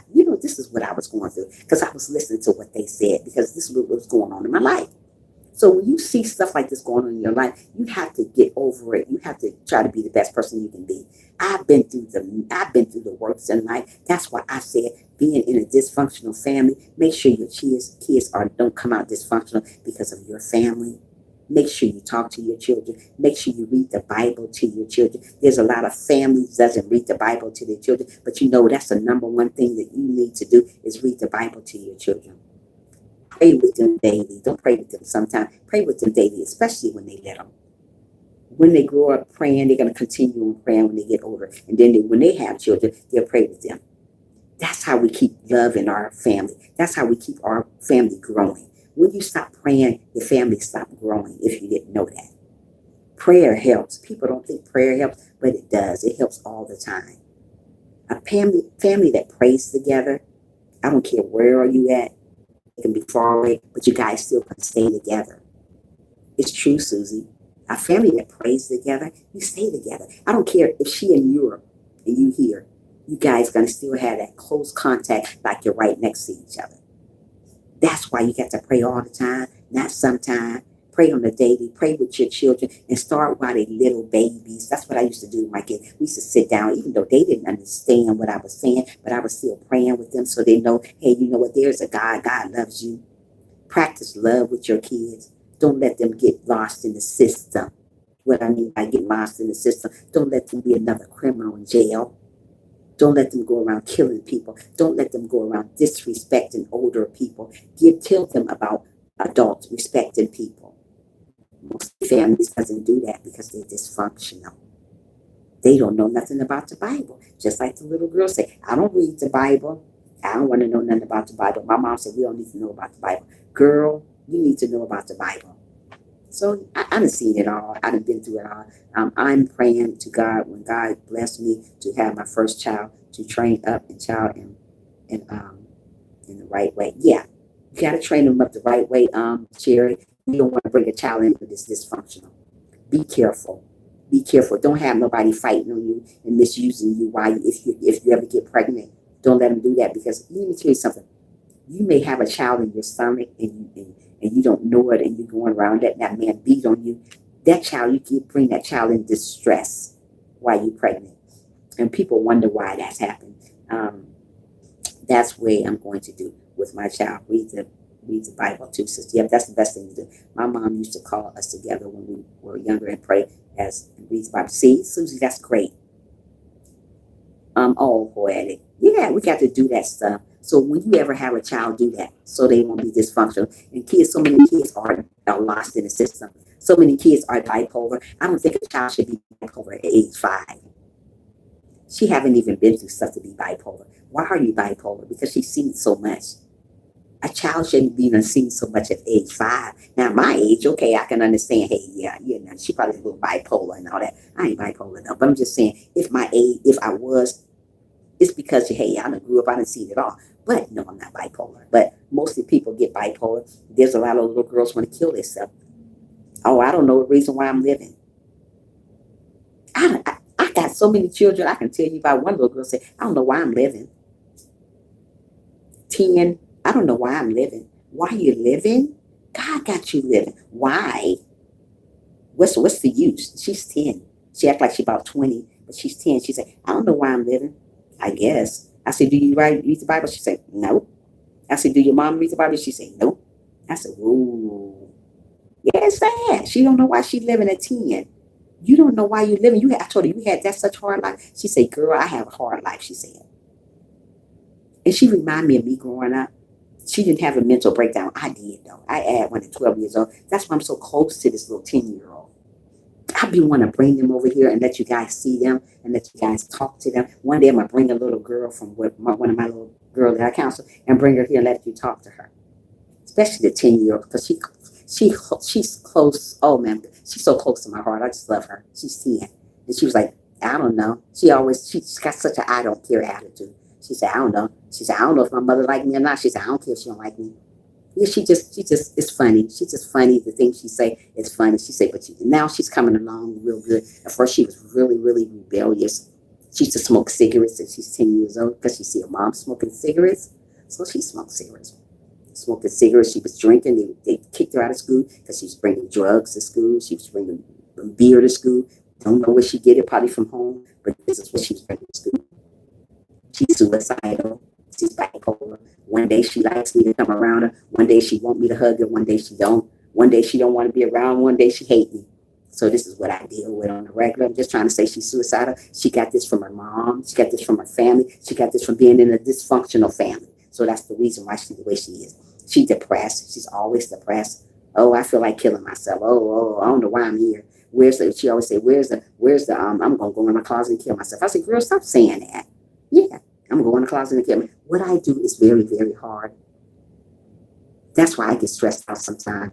Reason why I picked this topic to do, because this is what I went through in life. When I pick topics, sometimes to tell you guys, it's some stuff that I went through sometime, and just sometimes the God give me stuff to say. But this topic is what I've been through. Being in a dysfunctional family, when you're dealing with kids like this on a regular, this is a hard job for me to do. Dealing with kids that go through these situations, because I go home, I'm like, oh, I'm so tired. Sometimes I want to give up doing what I do and just do something easy. I am also a foster parent, but I don't have any foster kids in my house because I'm too busy to be able to be a foster parent. I don't have time to do that. I don't want to have them, let my daughter watch them while I'm doing what I'm doing. So I just don't do it right now. But I was thinking about giving up what I do and just sit back, because sometimes this job that I do is very, very overwhelming. When I mean overwhelming, I mean, oh, goodness, it's overwhelming. Sometimes life is overwhelming. I just think about stuff, what if? So I just try to do the best that I can do and be the best person I can do when I do it. God bless you, Trisha. Keep me getting kids. I pray God give you strength. Oh, thank you so much, Susie Q. I'm trying. How old is she? She's 5. Not this one. This is one 10 years old. I'm talking about the one that said she just want to kill herself, Cherry. She on 10. I teach children counsel kids from 5 to 10. No older. I had older ones before, man, they're a piece of work. I can't do them. But I pray your strength to do what you do. Oh, thank you so much, Susie. I'm praying for you. Thank you so much. Yeah, it's hard dealing with people like that, but you know what? You want to be a good person. You want to do what God wants you to do. This is my calling, I think so. I don't know, but I think it is. Not only a calling for counseling, a calling for motivating people. You never know who needs to hear something today. Just because our channels, me and Susie and Sherry channel, get the less views because we motivate people. Don't stop doing what you're doing, Susie. That's my sissy right there. Don't stop what you're doing, Sherry. That's my sissy right there. Don't stop what you're doing. Sonya, she don't do that, but I love Sonya. That's my baby girl. I love Sonya to the moon and back. Don't stop doing what you're doing either. But I'm talking about the people that motivate people. That's me and Sherry and Susie. Don't stop doing it. Yes, we get the less views. We get this all day long. 20 views on the video. Where they do that at? It's okay. Don't stop doing what you're doing. That's what people want you to do, is to give up on your channel. So when you give up, they're going to take your place. They waiting on Trisha to move on and say, hey, I'm going to do Trisha motivational moment. Yes, that's right. They're going to do what you do. I love kids so much. So do I, sis. So they want me to do a channel like Trisha motivational drama. Sorry, sister. Sorry, brother. My channel is not Trisha motivational drama. It's Trisha motivational moment. Whether you want to come in here and visit and listen to what I got to say about God or not, I'm going to still do what I got to do. I can't change my channel to Trisha motivational drama because it's not drama here. It's all about Trisha motivational moment. Okay, so if you want the drama, I think you're going to have to find another channel, even though I may get the less views because I'm talking about God, but that's okay because God is going to enlarge one more time. God is going to enlarge one more time. God is going to enlarge my territory, but I got to stay humble. I got to stay blessed, and I got to love one another if I want God to enlarge my territory. Not only stay love one another, I got to be obedient. There's not too many people obedient. Let me say that again. There's not too many people obedient. They say they are, but if you look at them, if you listen to them, they tell all about themselves. Listen to people sometimes. Talk to people sometimes. They tell you their whole story. What I mean by story, they tell you all about them. It's written all on their face. You ain't what you say you is, girl. You ain't what you say you is, boy. Bye, Felicia. Okay? Learn who you are before you come talk to me in person. Let me tell you something. I went to school for what I do. I know what I do, and I do a great job. I don't need nobody to find me. Don't come telling me what I need to do. I already know what I need to do. Very smart young woman here. Let me tell you, snap, snap. Okay? I'm very smart. I have knowledge. There's a lot of people say they got knowledge, but if you listen to them talk, let me say it one more time. If you listen to them to talk, they're going to tell on themselves. Bye, Felicia. There you go. They're going to tell about, come to their live stream and listen to them. There's so many people think they got knowledge. They don't know nothing. Nothing. Oh, I know it all. Yeah, right. Well, tell me something then. What you know? Did you know about God? Absolutely not. Did you know God died for your sin? No, you don't. Do you open up the Bible and read it? Absolutely not. But you're going to tell me what I need to do? Absolutely not. Bye, Felicia. I know my thing. I've been doing this for a while, sister. Okay, I've been doing this for a while, brother. And I know what I'm doing right here, okay? Don't tell me what I need to do over here. Stay in your lane. I always stay in my lane, okay? All right, let's get back to the subject. Like I said, be careful when you be around people that's dysfunctional. Be careful if your family's dysfunctional, because guess what? You're going to come out the same way. If you're not strong-minded like I was when I was little, listening to everybody doing all this stuff, calling me stupid and dumb. Oh, Trisha, you're going to be stupid and dumb. But guess what? How I'm stupid and dumb when I'm a counselor. How I'm stupid and dumb. How I'm stupid and dumb when I made A's and B's in school, but I'm stupid and dumb. Really? Where they do that at? Right here on earth. People will make you feel crazy. People will make you go crazy. I had a mental breakdown at age 12. You know why? Because of my crazy family. That's why I had a mental breakdown. And you wonder why people do what they do. And you wonder why people go crazy. And you wonder why people walk around like bag ladies. You don't know their story. You don't know what they had to go through in their life when they was a child. You don't know. But so many people are picking with people that's bag ladies out there. Picking with bums out there. People picking with people that's crazy now because they came from a crazy family. Stop. You better wake up and smell the coffee, sister. You better wake up and smell the coffee, brother, and know what you're talking about when you're talking. I go to a lot of people channels, call themselves a Christian. Let me say it one time. Thank you so much, me and my kid. I go to a lot of people channels, call themselves Christians, cussing more than you cuss. Cussing more than the sinner, but you call yourself a Christian. How you gonna call yourself a Christian cussing like crazy? Oh, I'm a Christian. Be careful how you use the word Christian. You're not a Christian if you're cussing like a Hebrew. Just a question, just cussing. Oh, every word coming to your mouth. I'm like, ouch, ouch. Stop cussing so much and you call yourself a Christian. If you're a Christian, don't cuss. I used to cuss like crazy. Every word came out of my mouth. This, be this, that, be that. I ain't scared to say I used to cuss. I used to cuss somebody out. I was like, ouch, ouch, cuss them out. I don't do that anymore because God relieved me from that type of stuff. It was like rarely going away. I was like, wow, I don't cuss no more. If you stay obedient to God, God will take you from where you used to be to a better place. Yeah, ouch. I was cussing like crazy. Now my friend getting down cussing. One of my friends back at home in Ohio, every word come out her mouth, I'm like, ouch. She said, why are you saying? I said, you cussing too much. But I forgot where I came from. I used to do the same thing she used to do. Tell you off, sitting right there telling you off. I don't do that no more. I thank God that I don't do that no more. Reason why I did all that type of stuff, because I heard all that from my family. Cussing crazy, just getting down. Everything came out of my father's mouth was a cuss word. So I grew up, be this, be that, you MF this. And you know what? That look good on me right now. So I don't do that no more. I have become away from that type of stuff. I'm doing what I got to do. I'm doing what I got to do. I got to be a better person for me. I got to be a better person for God. If I'm teaching something to you guys that you know about how good God has been to me, I can't be on here cussing. I can't be on here with a potty mouth. And I call myself a child of God. How I'm going to tell you guys something and I'm cussing? Where do you do that at? I guess she's gone. Who's Sissy? SP? Is that what you're talking about? She probably is gone already. Sisters, you here? Yeah, so be careful what you say in front of people. Be careful how you treat your kids. Be careful what you do in front of your children because they're watching you all the time. They're watching you become a mother. They're watching you become a father. So when you're going around cussing them out, oh, there she go. And when you're going around cussing them out, it's not good. When you're going around hating on people, it's not good. They're going to watch what you do. Kids mock you. So I came from a dysfunctional family, but I didn't mock what my father did. I didn't mock that my father punched the walls in, just like who you cussing people, just like who know. Wait a minute, hold on. Okay, sis. Just like who know who cussing people, just like who know who cussing people. What that mean, Sherry? What that mean, Sherry, baby, baby? Yeah. So when you coming from dysfunctional family, like I did, you got to learn to love yourself.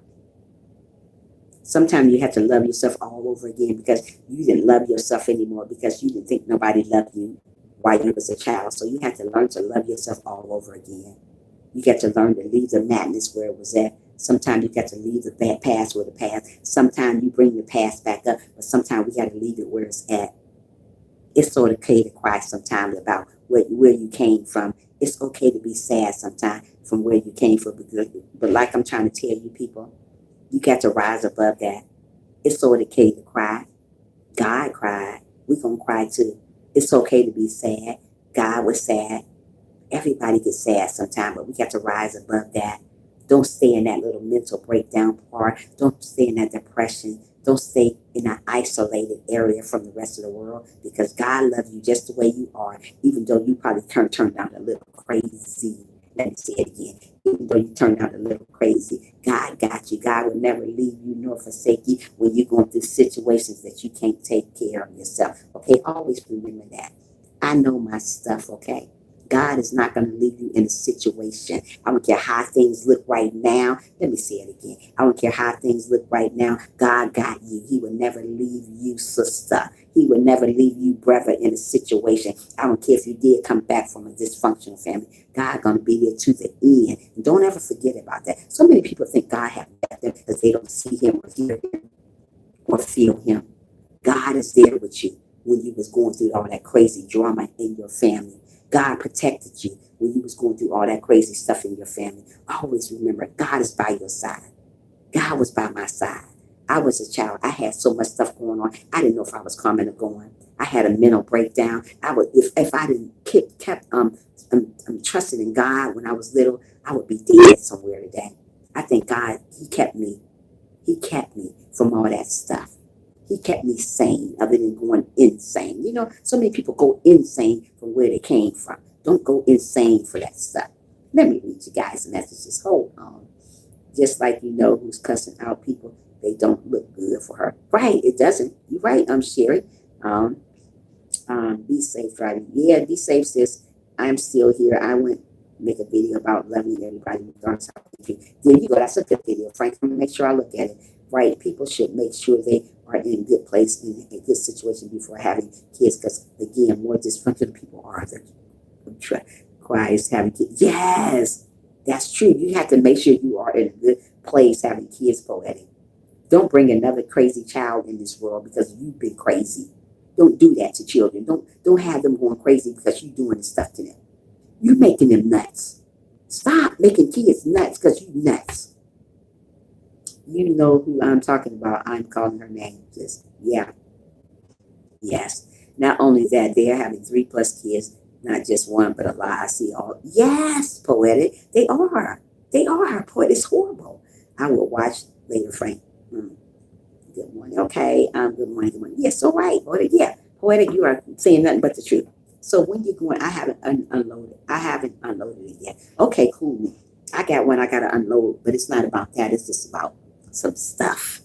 It's about stuff. That's all. Even though I'm going to have only a handful of people watching it, but it's okay. I don't care. I don't get mad about that. People think you're supposed to get mad. I don't get mad about that stuff. Let me tell you something. I know what I'm doing. And I know I do it well. I know I do a good job. I have visited you a while back. I know you always visit me, Susie. It's okay. You don't have to visit me every day, Susie. I know you there. I mean, I'm not saying her name. I know you're talking about, sis. You don't have to visit me every day. Just visit me sometime. I'm not saying every time I put a video, oh, I'm over there. No, just sometime come and say, hey, that's a good topic. This and that. No, just visit sometime. I don't visit people every time, but sometimes I'm gonna come up and say, hey, you know what? I'm there for you, girl. I see your video. Yeah, you don't have to do it all the time. Prevention protection. If you're unstable, get together first, because at the point of a kid will be burden instead of blessing. Absolutely, poetic. You ain't saying nothing but a word. Yeah, it's true. So we got to learn to get in a stable environment. I wasn't always in a stable environment. The children I counsel to are not in a stable environment. I'm working on right now for this child to get to a foster home or something because she's not in a stable environment. Her mom's supposed to have been on a plan to stop doing drugs. She's still doing drugs. The child's still dressing any time of the way. The child is still stinky coming to school. I brought some bath. Well, I said this the other day in my topic. This topic sits on this morning. This was a topic sits on this morning.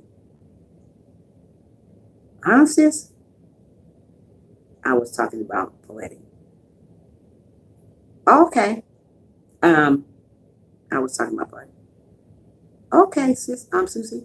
I don't know what y'all talking about right now, but okay. But I this little girl that I counsel to, she needs I bought her some body wash because she's on her process of going to a foster home because of her mom. But she always really stinky. It's not her fault though. She's a little girl. Mother don't keep up with her hygiene. But she's from a dysfunctional family because her mother's very dysfunctional. Every time I'm over there, somebody's doing something over there they shouldn't be doing. But anyway, I'm in the process of filing paperwork on her. I mean, this was a good topic. Oh, thank you so much, Sherry. I'm on my way to file some paperwork on this little girl that's got problems. I brought body. See, I'm not supposed to buy stuff for the children, but I do anyway. I'm gonna sneak her over here, even though I'm not supposed to. One day I'm gonna bring her over here because I take her out to breakfast sometime. But and let her talk a little bit on here with me. But she a little stinky little girl because her mother. I buy body wash. Because I asked her. I said, "You like soap or body wash?" She said, "I like soap. I like body wash." So I bought her some Dove body wash with the little smell to it. And I said, "Well, you make sure you use this." And she said, "I will." She said, "But my mommy, I only get to take a bath like every other 3 days." I said, "Every 3 days?" Hi, Cena. How are you? Thanks for coming in, love. She said, "I only get to take a bath every 3 days." I said, every 3 days? And she said, "Yeah." And she said, "Because my mother's is hard on our water." I said, "Okay." So I gave her some body wash and I came back to see her 2 days ago again. I said, "Did you use the body wash?" She said, "No, my mom said I can't take a bath right now. I got to wait to take a bath, then I can use it." I was like, "What?" But I didn't say nothing. Let me go get my charger before I hang up. Hold on that guy.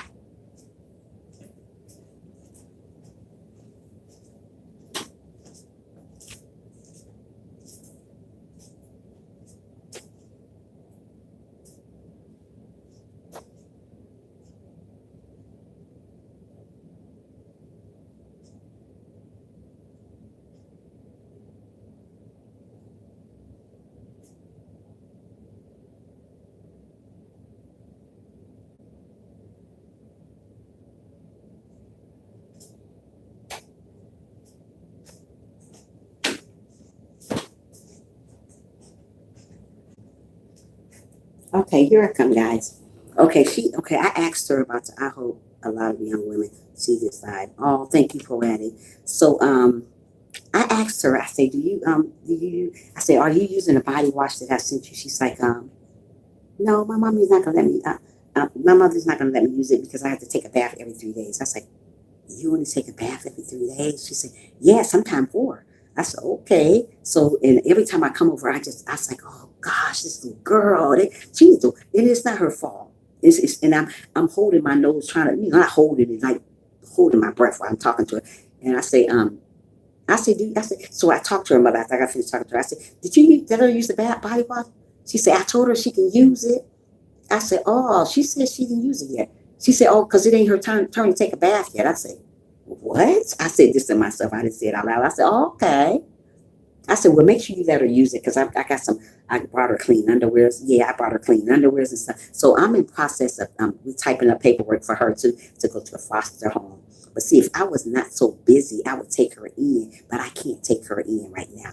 So it got to be somebody else to take her in because I am a foster parent too.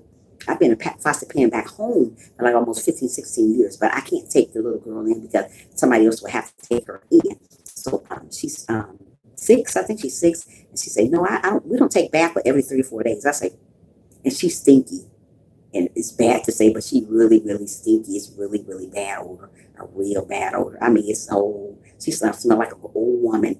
It's bad, like she's been been out there, like she had menstrual cycles. She is bad, and she's only 6. Maybe her mom doesn't know any better. I don't know. She's always bad, Susie. And I have to sit here across the table from her. And sometimes she sit right next to me, want to hug me. I said, oh yeah, I let her hug me. This is what I do. But I done smelled a lot of bad smelling hygiene problem kids. But like I said, this is another little girl that's really close to my heart. She's 6, but she had a really bad hygiene. Yeah, and all I can do is just cry sometimes when I leave. After I leave, I go sit in my truck. I was like, oh gosh. And it makes me cry because I could cry in front of her, but if I cry in front of this little girl, I cry a river in front of her because I'm a crybaby. When I see stuff, yeah, when I see stuff going on like that, I cry inside really bad. I was almost a foster mother years ago. Really, sis? That's absolutely wonderful. That's good to be a foster parent because you're helping children. Yeah, so I gave her some body wash and I bought her some underwear. We went to the store, Walmart, and got her some underwear. I told her, can I take her to the store? She said, yeah.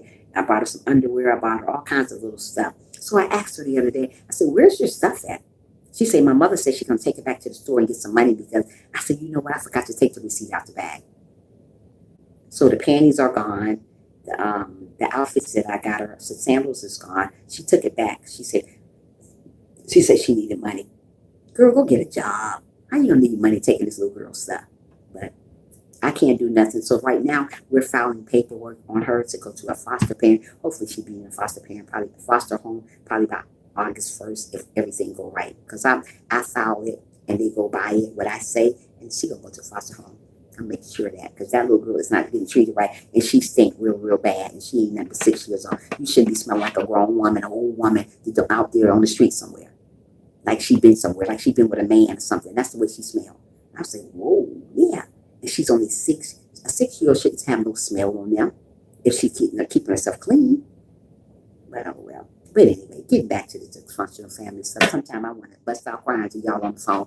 I be feeling like just not crying, busting out crying to y'all on here. If I cry on here, y'all gonna be like, this girl crying too much. I'm a big old crybaby when it comes to my children, okay? I am. Okay, what did Susie say? My mom was a foster mom for a little while, but the little girl was very unruly. She was stressing my mom, so we told her not to do it anymore. Yep, they stressful, Susie. My job is stressful. Dealing with kids. Oh my! I used to do kids older, like 15. Older kids are a piece of work. I'm trying to tell you because they so rebellious. They so against whatever you say. They don't want you to say nothing bad about where they came from. No kid ain't gonna want you to say. Like she's from a dysfunctional family. This older girl I was talking to. I said, well, you need to probably. Oh, don't tell me what I need to do. Don't tell me. I love my mom. Nobody not talking about your mom. We were telling her what she needs to do, but she all over the place. I said, girl, bye. I'm not doing y'all age. I had a couple problems with older kids, but kids from 5 to 10 years old is cool for me because I ain't got to worry about have to pop them somewhere. Thank God I ain't where I used to be at. I didn't pull that little girl and give her a little spanking on her little booty, what she probably needed. But evidently, you see that she's not getting home trained because she was kind of like trying to disrespect, but she was doing it in her type of way. But if she was my child, that wouldn't have been going on, but I can't do nothing but respect her. I said, okay, calm down, you okay? She said, I'm just saying, all these words and you ain't nothing but a little girl, just saying. 15-year girl, do you know you still wet behind your ears or did somebody ever tell you that? People don't know that. People just do all the types of stuff. But always remember, when you are in a dysfunctional family, it's not the end of the world. Get some help before things get worse like it did for me. I got help. I seen a counselor. I did see a counselor when I got older because it was still bothering me. I was still having flashbacks about what happened in my life. Happened about people calling me stupid and dumb. And I was getting A's and B's. I didn't understand this was going on in my life. I said, why are they still calling me stupid and dumb and I'm getting A's and B's? I didn't get it. And she was trying me, Frank. But I can't get her. I couldn't be like I used to be. So I said, you know what? I said, you have a great day. She said, no, you have a great day. I said, ooh, wee. I wanted to say what I wanted to say, but I ain't going to bring that back up no more because I ain't that person no more. Now, if I was a person still, She would have been every name but the name of Jesus. So we'll leave that little girl where she at, because she's a little girl compared to me. That could be my daughter, that little girl, you know. So, but anyway, yeah. So Frankie, silly. I was in a place in my life that I thought maybe that I didn't know if I was coming or going. I didn't know if I was going to even make it till the next day. Some days I got up in my bed and I lay in my bed. I said, you know what? I didn't want to wake up. I felt like it was the end of the world sometime to me. And I know what kids feel like when they're living in a family like this. I didn't want to wake up. Sometimes I was like, wow, what today? What's going to happen today? It's always was something new in my family. Either my brother's calling me stupid. It was killing me. Or either my brother's friends coming over calling me dumb. And then cousins coming over calling me Dr. Doc Puzzle. It was just something after another. And I said to myself, I just should lay in my bed today. Because I was getting so tired of getting picked on about being stupid. Hey, good morning, Helen. I thought you were here already. I thought I've seen you. Maybe I didn't. Thank you for coming in. Thumbs up the live stream if you have not. So for your girl, I'd be a foster parent. They would have to be 3 years old. Yep. Yes, but because you get the older ones, they're going to run over you, Sherry. So I used to lay down in the bed and say to myself, I don't really want to wake up. And sometimes I used to say to myself, am I dreaming? Is this a dream? If it is, please wake me up from it. But it wasn't a dream. It was really reality. I would get up to my father punching the walls, breaking glass tables, breaking everything in the house. I was like, oh, gosh. And it was just so much on me. I know that's right, sis. Yeah. It was so much on me. So I learned to overcome that stuff. And so I said, you know what? I'm going to go and be a counselor. I'm going to go and be a motivational speaker, talk to people about how good God has been to me, tell people my experience, what I felt, what I experienced in life. That's why I tell you guys what I've been through in life, how you can overcome stuff. You don't have to stay in that place because you was in a dysfunctional family. You don't have to be bitter. I grew up bitter, very, very bitter. Like I told you, I hated men because that's all who used to pick with me was men from my family, though. Not men out there, but my family friends used to pick, saying I'm stupid because they hear my brother say I'm stupid. So I grew up listening to this stuff. And I was like, you know what? This is not the way life's supposed to be. You've been through a lot too. Me too, sis. I may be smiling in your face every day, and you thinking everything is dandy with me. Everybody always judge me for what I look like.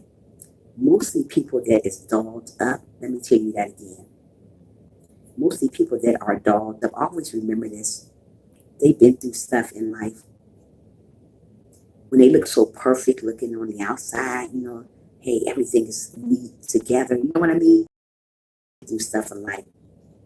I'm always dolled up, as you notice. Always keep myself up all the time. Even on live stream, live stream, those type of people really been through stuff. I mean, you don't find nothing on them wrong, nothing, everything. Like me, I'm always neat with stuff. I'm always well put together, not only with my life, with me, myself, hygiene, everything about me. I try to keep it together because I know where I came from. So when you've been that way, you always, a person who's been through a dysfunctional family, you always find yourself dogged up. You're just neat. So when you see somebody that's looking always like just everything all put together, you know, sometime they done had trauma in their life. I learned this by being a counselor. I read stuff on this. A person that's always dolled up, always got their self-confidence up. You know they've been through stuff because they got to keep confidence. They got to keep their confidence up high because they've been through so much in life. Always remember these things when you see people so well put together. Ask myself, I'm so well put together, but you don't know my story because I just opened my book and showed you some of my story about what dolled up me and what a person been through when they looking so dolled up. You don't know what they've been through. Hold on, let me give me some water.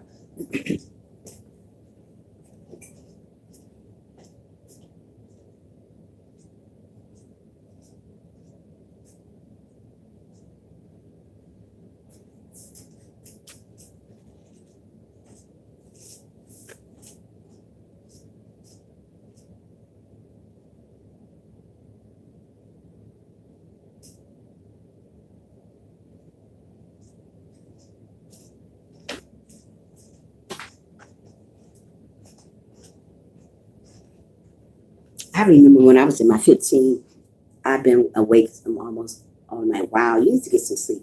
I remember when I was like 15, 16 years old, and I was I was in school, and I was following with the kids too. I would skip school with the children because this is what nobody never told me, don't skip school. I just did it because I just felt so bad at home. I didn't want to be a part of my family anymore. And I asked one lady one day while I was in school, when I was 15 years old, I said, can you adopt me? And she's like, why? She said, don't you love your mother? I said, I love my mother. I just don't like my siblings. And she say, why don't you like your siblings? I say, because they mean to me. I say, so can you adopt me? And she say, don't you love your mother? I say, I love my mom. I say, it's not my mother, it's my father and my siblings. And she say, no, I can't adopt you, but I can talk to your family.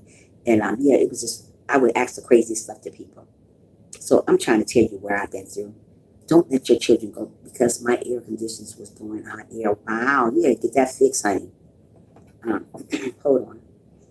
I knew this little girl that I was in foster care. She was abused. She would play with her. Let me play with herself.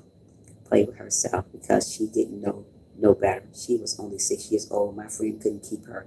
Right. I had that problems with people too before in my family. Not in my family, in my home. Foster kids. I had a little girl with hump a baby doll. I said, what are you doing? And she said, nothing. And she'd do it all the time. And then I would come in the room on her and she would be playing with herself. I said, why are you doing this type of stuff? She said, I don't know. So I had the same thing, Susie. I know what you're talking about. But this comes from, again, another dysfunctional family. That's why they infant foster care, because half of them was dysfunctional because they seen so much. They made this little girl I had a big old truckload of stuff on her that she's seen a lot of stuff going on, sexual abuse and all this stuff. So this is what she know to do. She go play with herself. This makes her feel good. She want to do something that makes her feel good about herself because she was always down. And this was a little girl too. She probably wasn't no more than probably 8 years old doing that. I had to put batteries in, so now it's blowing cold air. Oh, okay. And the air conditioner take batteries? What are you talking about, Sherry? Yeah, so be careful, guys, who you guys be around, and be careful about how you raise your children because your children is watching you. These men, they do these things not going to hell. I'm sorry to say. Yeah, they are. They are, Susie. They are. You can say it. They are going to hell. Let's say it again, going to hell. Yes, they are. If you're doing that type of stuff to children, you are going to hell because they're learning that from somebody. They see it happening.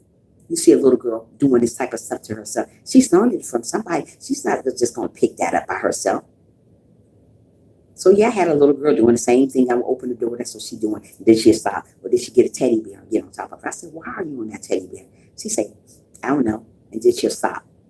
Oh, okay. Cool. Oh, that thermostat. Okay. Yeah. So be careful, guys. Just be careful. Be loving. Love your children. Talk to your children. Mostly read the Bible to your children.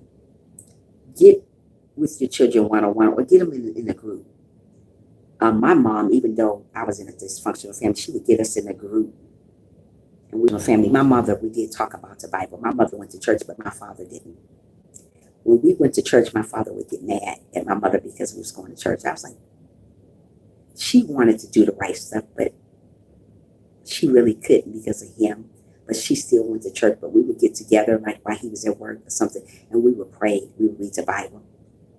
And I never depart from what she taught me about the Bible, telling me to read the Bible.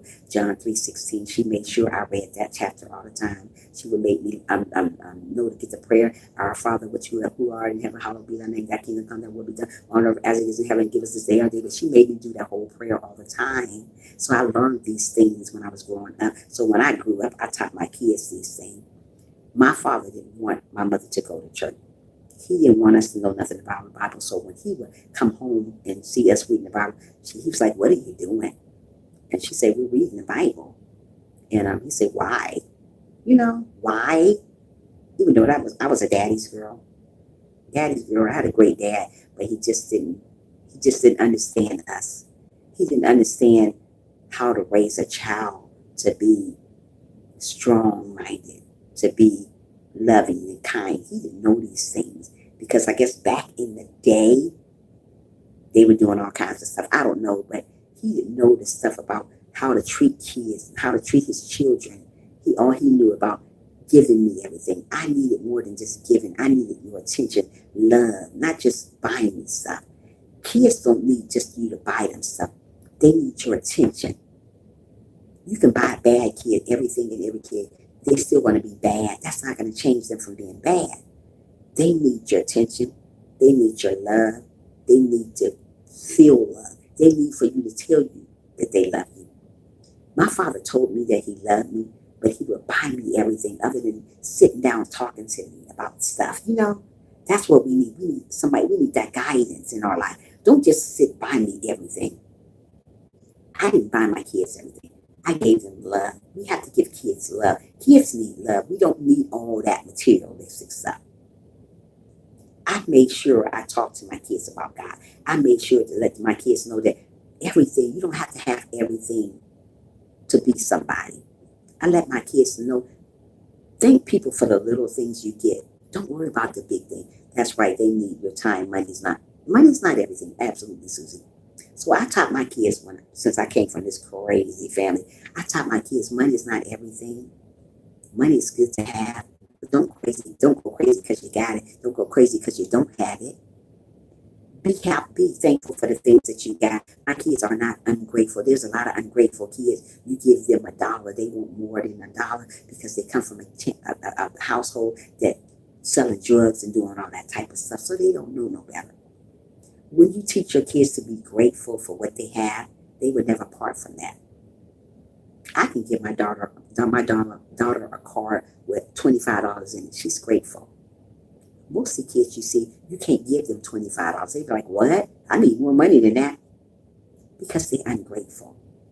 They're used to being ungrateful, so they don't care about that. They want more money because they're used to their parents having all this and doing all that. So they don't care what you give them, they want more, So don't know my struggle, but even my family, I keep it covered like I'm hurting. I hide it with a smile. So you know what? Right, I do the same thing. People don't know my story. I hide it every day. If I didn't open my book and tell y'all about my story, y'all wouldn't know it. Y'all see me smiling every day, humble every day, loving everybody, because I do love everybody. I am a very humble person. I am very obedient when it comes to God. I do love God. Let me tell you, I love God. But you guys don't know my story because I don't tell it out like that. But being that you guys are my family, I open up a little bit and let you guys know about me. Just because I am sitting up here looking all dolled up, I still got a story. I still got a story to tell. Like I said, if I told you guys all of my story, your eyes be bigger than 50-cent piece. But I open a book sometimes. Sometimes you have to open a book on a person and read about them other than judging them from the cover. Most of the people judge you from the cover. They don't know you from a can of paint, but they think they know everything about you. They don't know nothing about you.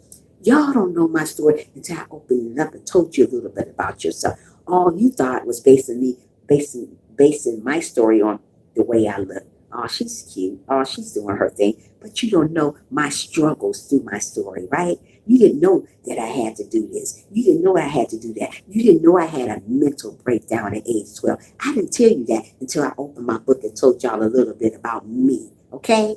So many people think they know so much about Frank. So many people think they know so much about Sherry, Susie Q, SP, everybody. But you didn't open the book and read up about me, did you? No. So you really don't know my story until I opened it up and exploded it to you, right? Okay. Let's go back to Susie Q. Question. I forget to say thank you to you and Frank for your support yesterday in my life. You didn't have to do it, but you did. Yes, I did. I support you, sister, because you support me. That's how we got to do. We got to support one another. And you're very welcome, Susie.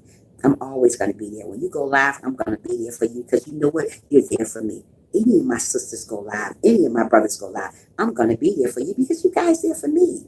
And I'll stay the whole time. If I got to keep you running while I go do what I got to do, I would do that just for you, just to get your hours, girl. So don't worry about it. Just like Sissy SP, when she go live, I'm going to make sure I'm there for her because she's there for me all the time. Not sometimes, all the time. Just like when Frank ever go live, I'm going to make sure my face is in the place. You hear me? I'm going to do what people do to me. Yeah. This truth is true. Yeah, exactly. I love your life, Susie. Yeah, Susie is the bomb. Yeah. So don't worry about about if we don't get that many people in our live stream. Don't worry about if we don't get that many views, Susie Q and Sherry. Because me, Sherry, and Susie Q get the less views. It's okay. As long as we know what we're talking about. We know what we're talking about. We ain't crazy. We know what we talk about. So don't worry about what the world think about you. That's what I used to worry about, what the world think about me. Now, I don't worry about what the world think about me. I'm doing what I got to do for God. I'm not living for the world. I'm not living for how many views I get. One day, God going to enlarge my territory, but I got to still be kind to people just because they don't want to come to my channel or watch what I do. God is going to enlarge all of our territories. Sister Susie, Sister Sherry, don't worry about that. You still do you. I'm not worried about doing you guys. I'm doing God. I'm too busy. Hey, handsome, how are ya? Thanks for coming in for your sister. I ain't worried about how many people I get. Do you think I care how many views I get? Do you think that's going to make me or break me? Do you think I'm going to lose sleep over that? I'm still going to get up in the morning and get on here. I don't care if I get one person in my live stream, because guess what? Maybe I can do something with that one person. Maybe I can turn that person's life around. You never know. You got to stay humble. No matter what you do or how you do it, you got to stay humble, whatever you do. I'm a humble person, okay? I can be me. I can go back where I used to be, but guess what? That look don't look good on me anymore. If I got a great heart on the inside, I want to look good on the outside. Because just because you look good on the outside, sometimes your heart ain't right. You want your heart lined up like God. You want a great heart, and you want a great looking face also to join you. So don't have just a beautiful face and have a crazy out inside. There's a lot of people I talk to, so pretty, but when you talk to them, you're like, you ain't my cup of tea. Bye, Felicia. Don't do that. So I leave you where you at. So when people have crazy hearts and they have such a beautiful face, they not of God. I want somebody's heart lined up like their face. If you got a beautiful face, have a beautiful heart. One thing about me, if you guys ever meet me in person, I am the same way. I don't change. I'm not bipolar and crazy, even though I come from a dysfunctional family.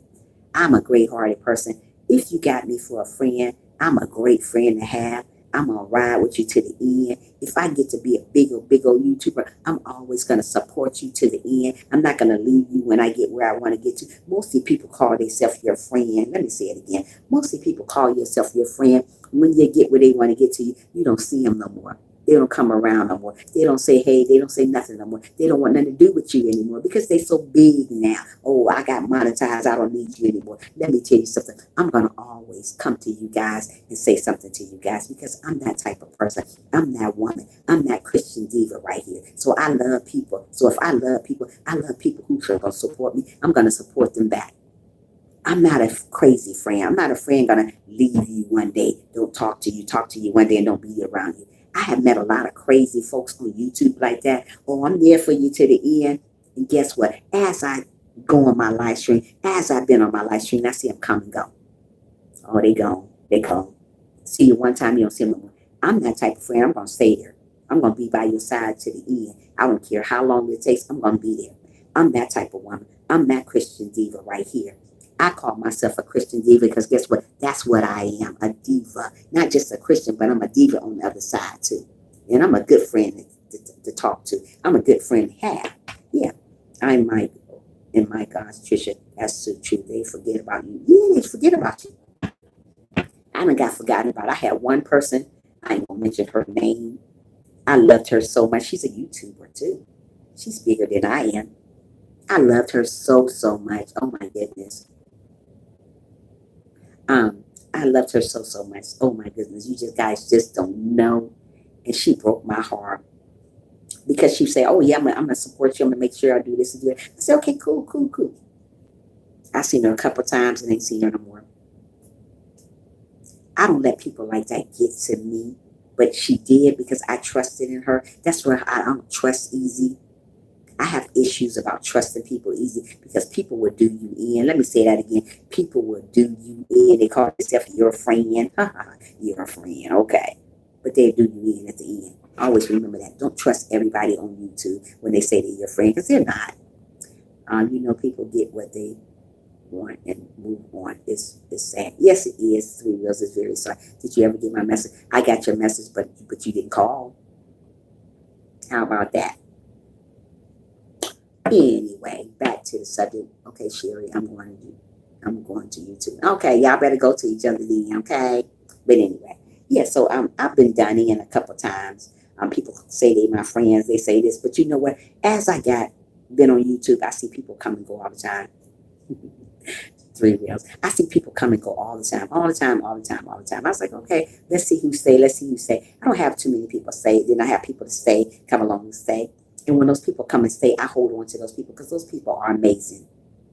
I'm a person that's going to hold on to you. If you hold on to me, I'm going to hold on to you. I'm going to keep holding on to you to the end of time. God said we got to hold on to those great people. Don't let them go. I don't care who runs out your life. God going to send you more people. When people leave out your life, let them go. When that special person left out my life, I let her go. Because let me tell you something. Evidently, she wasn't that special because she didn't stick around. Even though I thought she was special, God didn't think she was that special. That's why God took her away. That means that person was a seasonal person. Mostly people, we meet a lot of seasonal people in our life. We don't know they're seasonal people because we so head over heels. Oh, that's my sis. Oh, that's this it. Bye, Felicia. That ain't your sis, because if she was your sis, let me say it again. If she was your sis, she'd still be in your live stream. You'd be like, hey, what's up? She ain't your sis. She wasn't your friend. She was just there because she was seasonal. She was seasonal. Seasonal people come and go. People that's there is going to stay there. People that's there for a reason, they're going to stick with you. Always remember that. People that's seasonal, they may be with you for 2 months, and then they're gone. They say, bye, Felicia. I don't need you no more. But people that's in your life for a reason, they're going to stick always.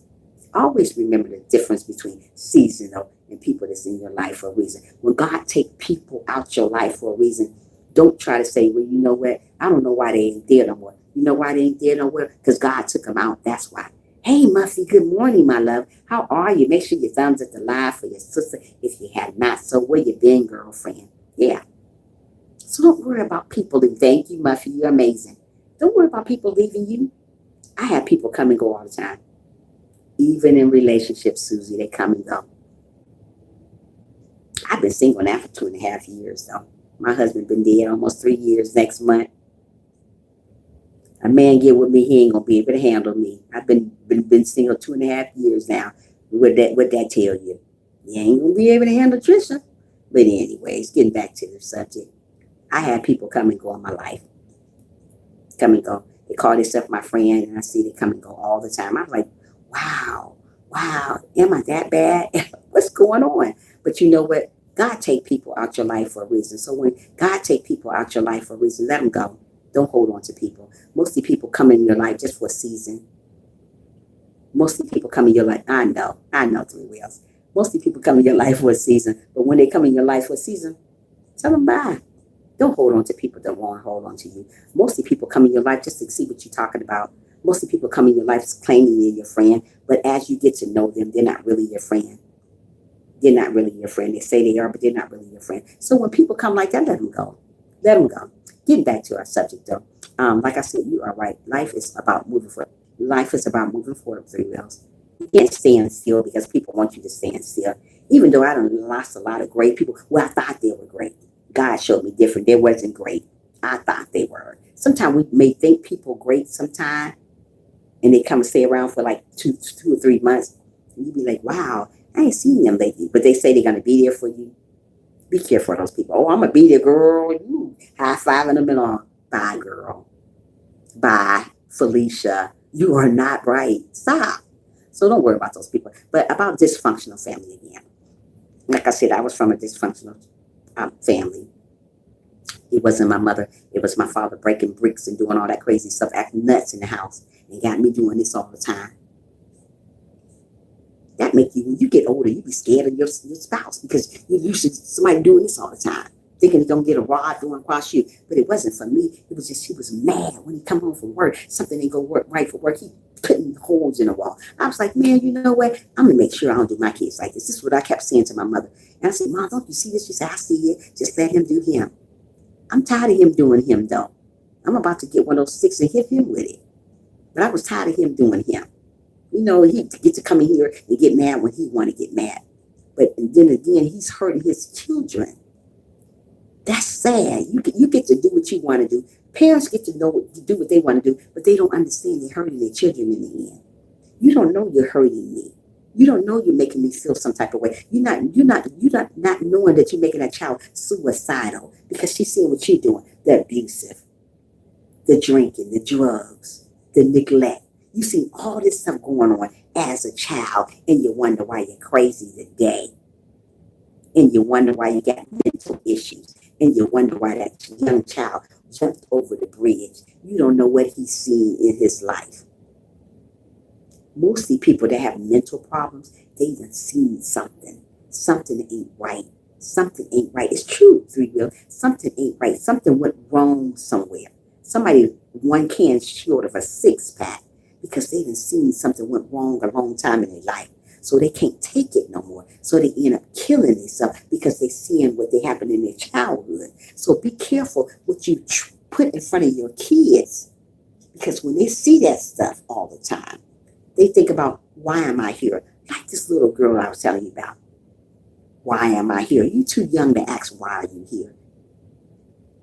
You're 10 years old. Why are you asking, why are you here? Because she's from a dysfunctional family.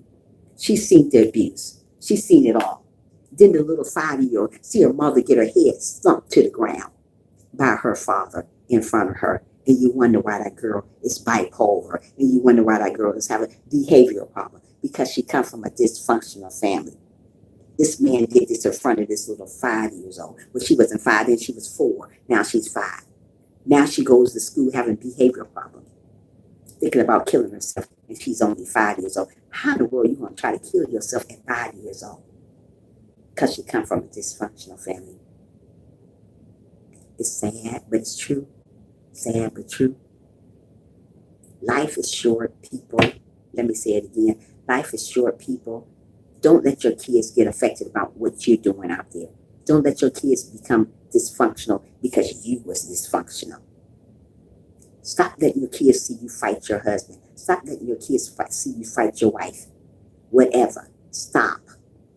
It is too many kids are dropping like flies out here. There's so many kids killing themselves because they can't take the pain, cutting their wrists. Oh, this one little girl told me, I cut my wrist because it takes away the pain.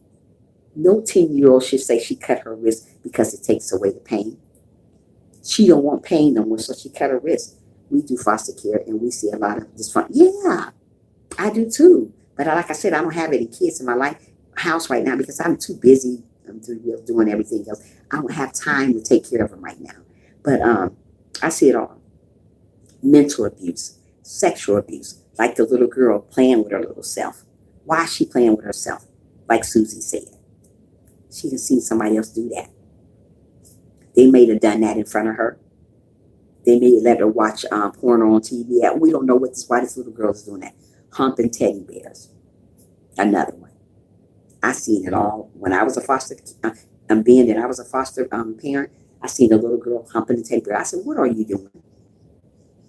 Either she came from a dysfunctional family or she watching stuff. Their family letting her watch bad stuff on TV.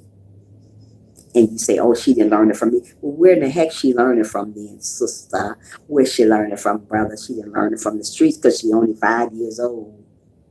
Why is she humping teddy bears? And why is she playing with herself? What's going on? You're too little to be doing that. Then I get a little girl smelling like a grown old woman. You're not taking care of because you're laying up there being dysfunctional with a man when you should be taking care of your child, watching out for her hygiene. She's only 5 years old. She should be smelling like somebody ain't got no sense right now. And you wonder why? Why she smell like that? Can't she wash her own self up right now? Can you tell her about what hygiene means? Are you telling her that? Or are you laying up with some type of man over there, telling him all this stuff? Well, you should be telling your child, get in that bathroom, girl. Get in that bathtub, girl. Let's wash up. Let me show you how you wash your body part. Let me show you how to clean yourself the right way. Stop letting her clean her own self. Let her tell me that she don't take a bath for every 3 or 4 days. Where they do that at? 3 or 4 days taking a bath. Where's your mother at? She need her butt beat. This little girl gonna tell me I don't take a bath for 3 or 4 days. I'm bringing her body wash to her house, but she ain't used the bottle still full. You use your body wash? No, because we don't take bath for every 3 4 days because my mom trying to wash the water. What you pay for water for? You better take a bath, little girl. But she don't know that. That's not her fault because she's come from a dysfunctional family. Once again, she came from a dysfunctional family. I got 15 more minutes to talk y'all ear off, and then I'm about to be ghost. You know what I mean? I'm about to be toot-a-looting away from here. But we got 15 more minutes to stick with me because I'm a talker, and I can talk your ear off if you let me. I'll get my watch hours in one day if I had a chance to, but I ain't got time to be talking so long, but just 15 more minutes. So if y'all got something to say, y'all better say it while you can. Yeah, this little girl, 5 years old, have a smell on her like she been somewhere before. And I go to that girl's house, I say, woo, but I don't do it in front of her. My nose do it. I was like, oh. And I was like, one day I was like just talking to her. I said, mm-hmm. Yeah, she always wanted to give me a hug. It seemed like the stinkiest people always want to give me a hug. It's bad. It's bad to say sad it is. It's always, even people at work, the stinkiest people always want to give me a hug. Oh, you smell pretty. Oh, okay. But it's just always that way for me. I'm always getting the people that stink so bad. I don't know why, but it's okay. God sends me those type of people to clean them up a little bit. People need love. Everybody needs love. And I give them love back. I don't care if he is stinky. I wish I could take that little girl in, but I don't have time. That's ridiculous, right? Stinky, Muffy, yes. But I still love her because that's a child of God. I can't treat that girl no different because this is what I deal with on a daily basis. So I can't sit up and talk, be mean to her because I can't.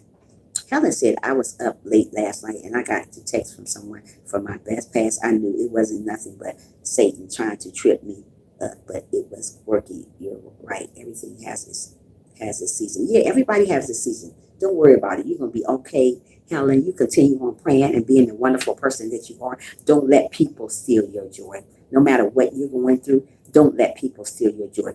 Just because you ain't where you want to be at, just because I'm not where I want to be at, I don't give up on my life. I don't give up about Christ. Stay strong, Helen. Don't let people steal you. That's what people want to do, especially YouTubers. They want to come around. That man was toxic for me. Yeah, don't worry about him. Because let me tell you something. God gonna send you somebody better. But you gotta wait. Don't you go out looking for men. Mostly women I know I see. Let me sit up a little bit. Let me sit my little fat self up a little bit and tell y'all something for 15 more minutes here. Really 10 now. Amen. Don't let nobody steal your joy. Mostly people here on YouTube, they want to see you sweat. People want to see you down. People want to see you give up on who you are. People want to see you give up on your channel. People want to say you're not doing great. People are going to say all types of things. People are going to call you ugly. People are going to call you fat. People are going to call you all types of names. But I must tell you, sister, I must tell you, brother, do not give up on who you are. Love yourself, because if you don't love yourself, you can't love the world. You can't love nobody. You can't even love God, because God wants you to love yourself. God wants us to love one another. We can't love one another if we don't love ourselves. How are you going to be a Christian and you hate everybody? How am I going to be a Christian and say I hate everybody? How am I going to be a Christian and I'm talking about everybody? That's what I always say at the end of my videos. Well, love yourself. Yeah. Don't let anybody steal your joy. I say that all day, girl. All day long. Yeah. You cannot be a Christian and don't love people. You can't be a Christian and call yourself living right and when you're going around talking about everybody. You can't be a Christian when you can't forgive people for what they done. I forgive people, but you know what? One thing about me, I have a hard time forgiving. I am still a work in process when it comes to God. I can forgive you, but sweetheart, I can't forget it. I can't forget it. I am still having a hard time. I am still having a hard time because the stuff that I went through in my past, even though God don't want, every time I think about my past, God always say, don't think about the past, leave it alone, girl, leave it alone. I still keep thinking about it. So I forgive people, even though we're supposed to forgive and forget. I still can't forget about what people done to me. I still can't. I have a hard time forgetting about what people done to me. And I struggle with that on a daily. Even though I forgive people, I still love them the same, but I just have a hard time forgiving people. I used to have a hard time loving people that done me wrong, but I still love people that did me wrong, but I love them from a distance. I always did love people from a distance. I didn't say we got to be up under a person to love them. We just love them from a distance, keep it moving. That's what I usually do. And I've been doing that for years now. There's a lot of people are not my cup of tea, not even on YouTube. But I'm not going to come on here and say I hate them. That would be wrong of me to say, hey, I hate you. If I call myself a Christian, how I go around hating people? I can't hate nobody if I'm a Christian. I got to love people for who they are, no matter what wrong they done to me. You let God take care of them. Don't you go try to be God and take care of them. You ain't God. We can't worry about what people do to us. People are going to do the most to us. Yes, three wills. It's not good for us at all. Yeah, so just forgive people, love people, and try to forget it, even though it is so hard to forget what people do to you. I would not tell you guys, don't forget it. That's not what Christians do. I'm here to encourage you to forget it because that's what God wants us to do, to forget it and move on. You forget, when you don't forgive people, do you know you make your blessings stay freezing? It stay froze. It don't move forward. It just freezes there because you're not forgiving people. Okay, let me go back to y'all messages because I see y'all getting down over here. Don't let nobody steal your joy. Absolutely. Good morning. I don't know how you do some of those recent news stories. These have been tough. Oh, you're talking about her, okay. Take the power out of the works. Absolutely, Muffy. Yeah, they are. Wheels, it's not good to us at all. Okay. Forgive, but don't forget. So you go through it again with people. Type so you won't go through the same things with people. Yeah, but you know what, Muffy? We have to forgive and forget it too. It says in the Bible, you have to forgive and forget. It is hard for me to forget stuff, Muffy, but I do.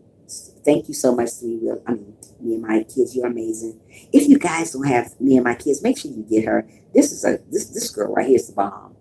If you guys don't have her, make sure you guys get her. She is the bomb. If you guys don't have Susie Q, join her too. She do the same thing I do. I heard a great message on forgiveness. My pastor said that if you don't let go, we haven't forgiven doesn't mean we have to be friends. Right, Susie. You don't have to be friends with a person just because you forgave them. It's a lot of people have wronged me, but I forgive them. I have a lot of family members that wrong me, but I forgive them. That's the only way I'm going to be at peace in my heart. You have to be able to forgive people. And God don't want you just to forgive them. You got to forget it. I have a hard time doing that, God. I got to talk to God about that all the time because I'm having a hard time forgetting about what people done to me because I think about it on a daily. When I'm not busy, let me tell you, when I'm not busy, when I'm sitting in my couch or laying in my bed, I'm still thinking about stuff. I still think about stuff all the time. Well, I'm working on forgiveness. It's the hardest thing. It's the most hardest thing in the world, Muffy. It is. It's the hardest thing. I am the one to tell you it is hard, Muffy, to forget people. If y'all could be the fly on the wall and know my life story back in the day, you'd be like, oh, wow, how does she forgive them? And I think about it till this day. I can sit back in my heart, in my life, and me and my kids. Okay. I can think about sitting back in my room crying sometimes to myself. I still do that today because I think about where I came from and where I'm at today. I'm amazing. I'm glad it's hard, but we have to do it. I'm struggling with that, but God will help us. Yeah, God will help us through, Susie. He will help us through. He's helping me. I'm learning, but I struggle with it. It's a struggle. But God, at least God knows that I am trying. Forgiveness is a continued process. It takes a lot of discipline. Absolutely, it takes a lot of discipline. And God is working with me. I meditate. I plan to write a book about my life. Oh, that is amazing, Muffy. That's amazing. That's something good to do. I might do that too, girl. I might steal your piece of book right there. I might do me one too. No, I don't know what my platform is going to take me to, guys. I'm about to get off on here in 5 minutes, but I'm going to tell you a little bit more. I don't know. Hello, okay. I don't know where life is going to take me from here. I know I like to talk to people, but when you talk to people, you have to have sense when you're talking. Everybody talk don't have no sense. I can't understand what everybody say. So I got to be able to understand what people say when they talk to me. I got to really get an understanding. So when you talk to me, or I might do Muffy. I might do that. I got to have an understanding. So what I need to do right now, I wonder, this is going to be a little platform right now, but I don't know where God is going to take me from here. Okay, Helen, I'm about to be going in 5 minutes, but okay, sweetie, I don't know where God is going to take me from here, but wherever God is taking me from here, I'm ready for it. Like I said, this is a platform to start me off. Once I get to where I'm going to get to, I don't know what He's going to take me to. I don't know what He wants me to do next, but I know I do want to get a big building. I want to be able to talk to the homeless people. I wanted to be able to, I just want to do a lot of stuff. I always wanted to write my own book also about my life. Oh, that'd be amazing too, Sherry. So I don't know where God is taking me right now, but I'm enjoying the ride. I'm enjoying being the person that I am today. So I'm going to hold on to whatever He got in store for me. I'm going to continue on loving one another. I'm going to continue on being gentle, being kind, being sweet, being loving the way I am. That's who I am. I don't know about you guys, but I am a very great person right here. Full of joy, full of laughter. I like to laugh. I like to make people laugh with my wife, Felicia. Where they do that at? All that crazy stuff. These are my words. I'm going to put a shirt to say that one day on me because that's what I like saying. I say it all the time. Love them from a distance. These are words that I say. Bye, Felicia is one of my main words. Or don't do that. That's another one. These are words that I say. But I say it in what I'm talking about because I know what I'm talking about. So I know what to say when I say it, when I want to use those words, So you guys have a wonderful, wonderful day. I know it's 10 people in here, but Trisha got to go eat. Trisha got to go do what she got to do. I love talking to each and every one of you guys. You guys come back and see me tomorrow if God's willing. Don't forget about little freckle face Trisha over here because she ain't going to forget about none of y'all. I love each and every one of you guys. It is 9 o'clock, so it's time for me to depart from this stuff. God bless you, sister. Have a blessed day. I will holler later. You better. Love you, sissy. Love, bye. Much love. Hello, how are you doing today? A life at home. I'm about to get off live stream, but thanks for coming in. Make sure you show your face in a place tomorrow, sweetie, for your sister over here. Be good to one another. Continue to smile. Be humble. Be kind. And don't let nobody, steal your joy. Hold your face up. Smile every day. Talk to one another with kindness, respect. Always, always, no matter what you do, be humble. God bless you all. Have a wonderful, wonderful day. Bye, Felicia. Bye, Susie. Thanks for coming. Love you.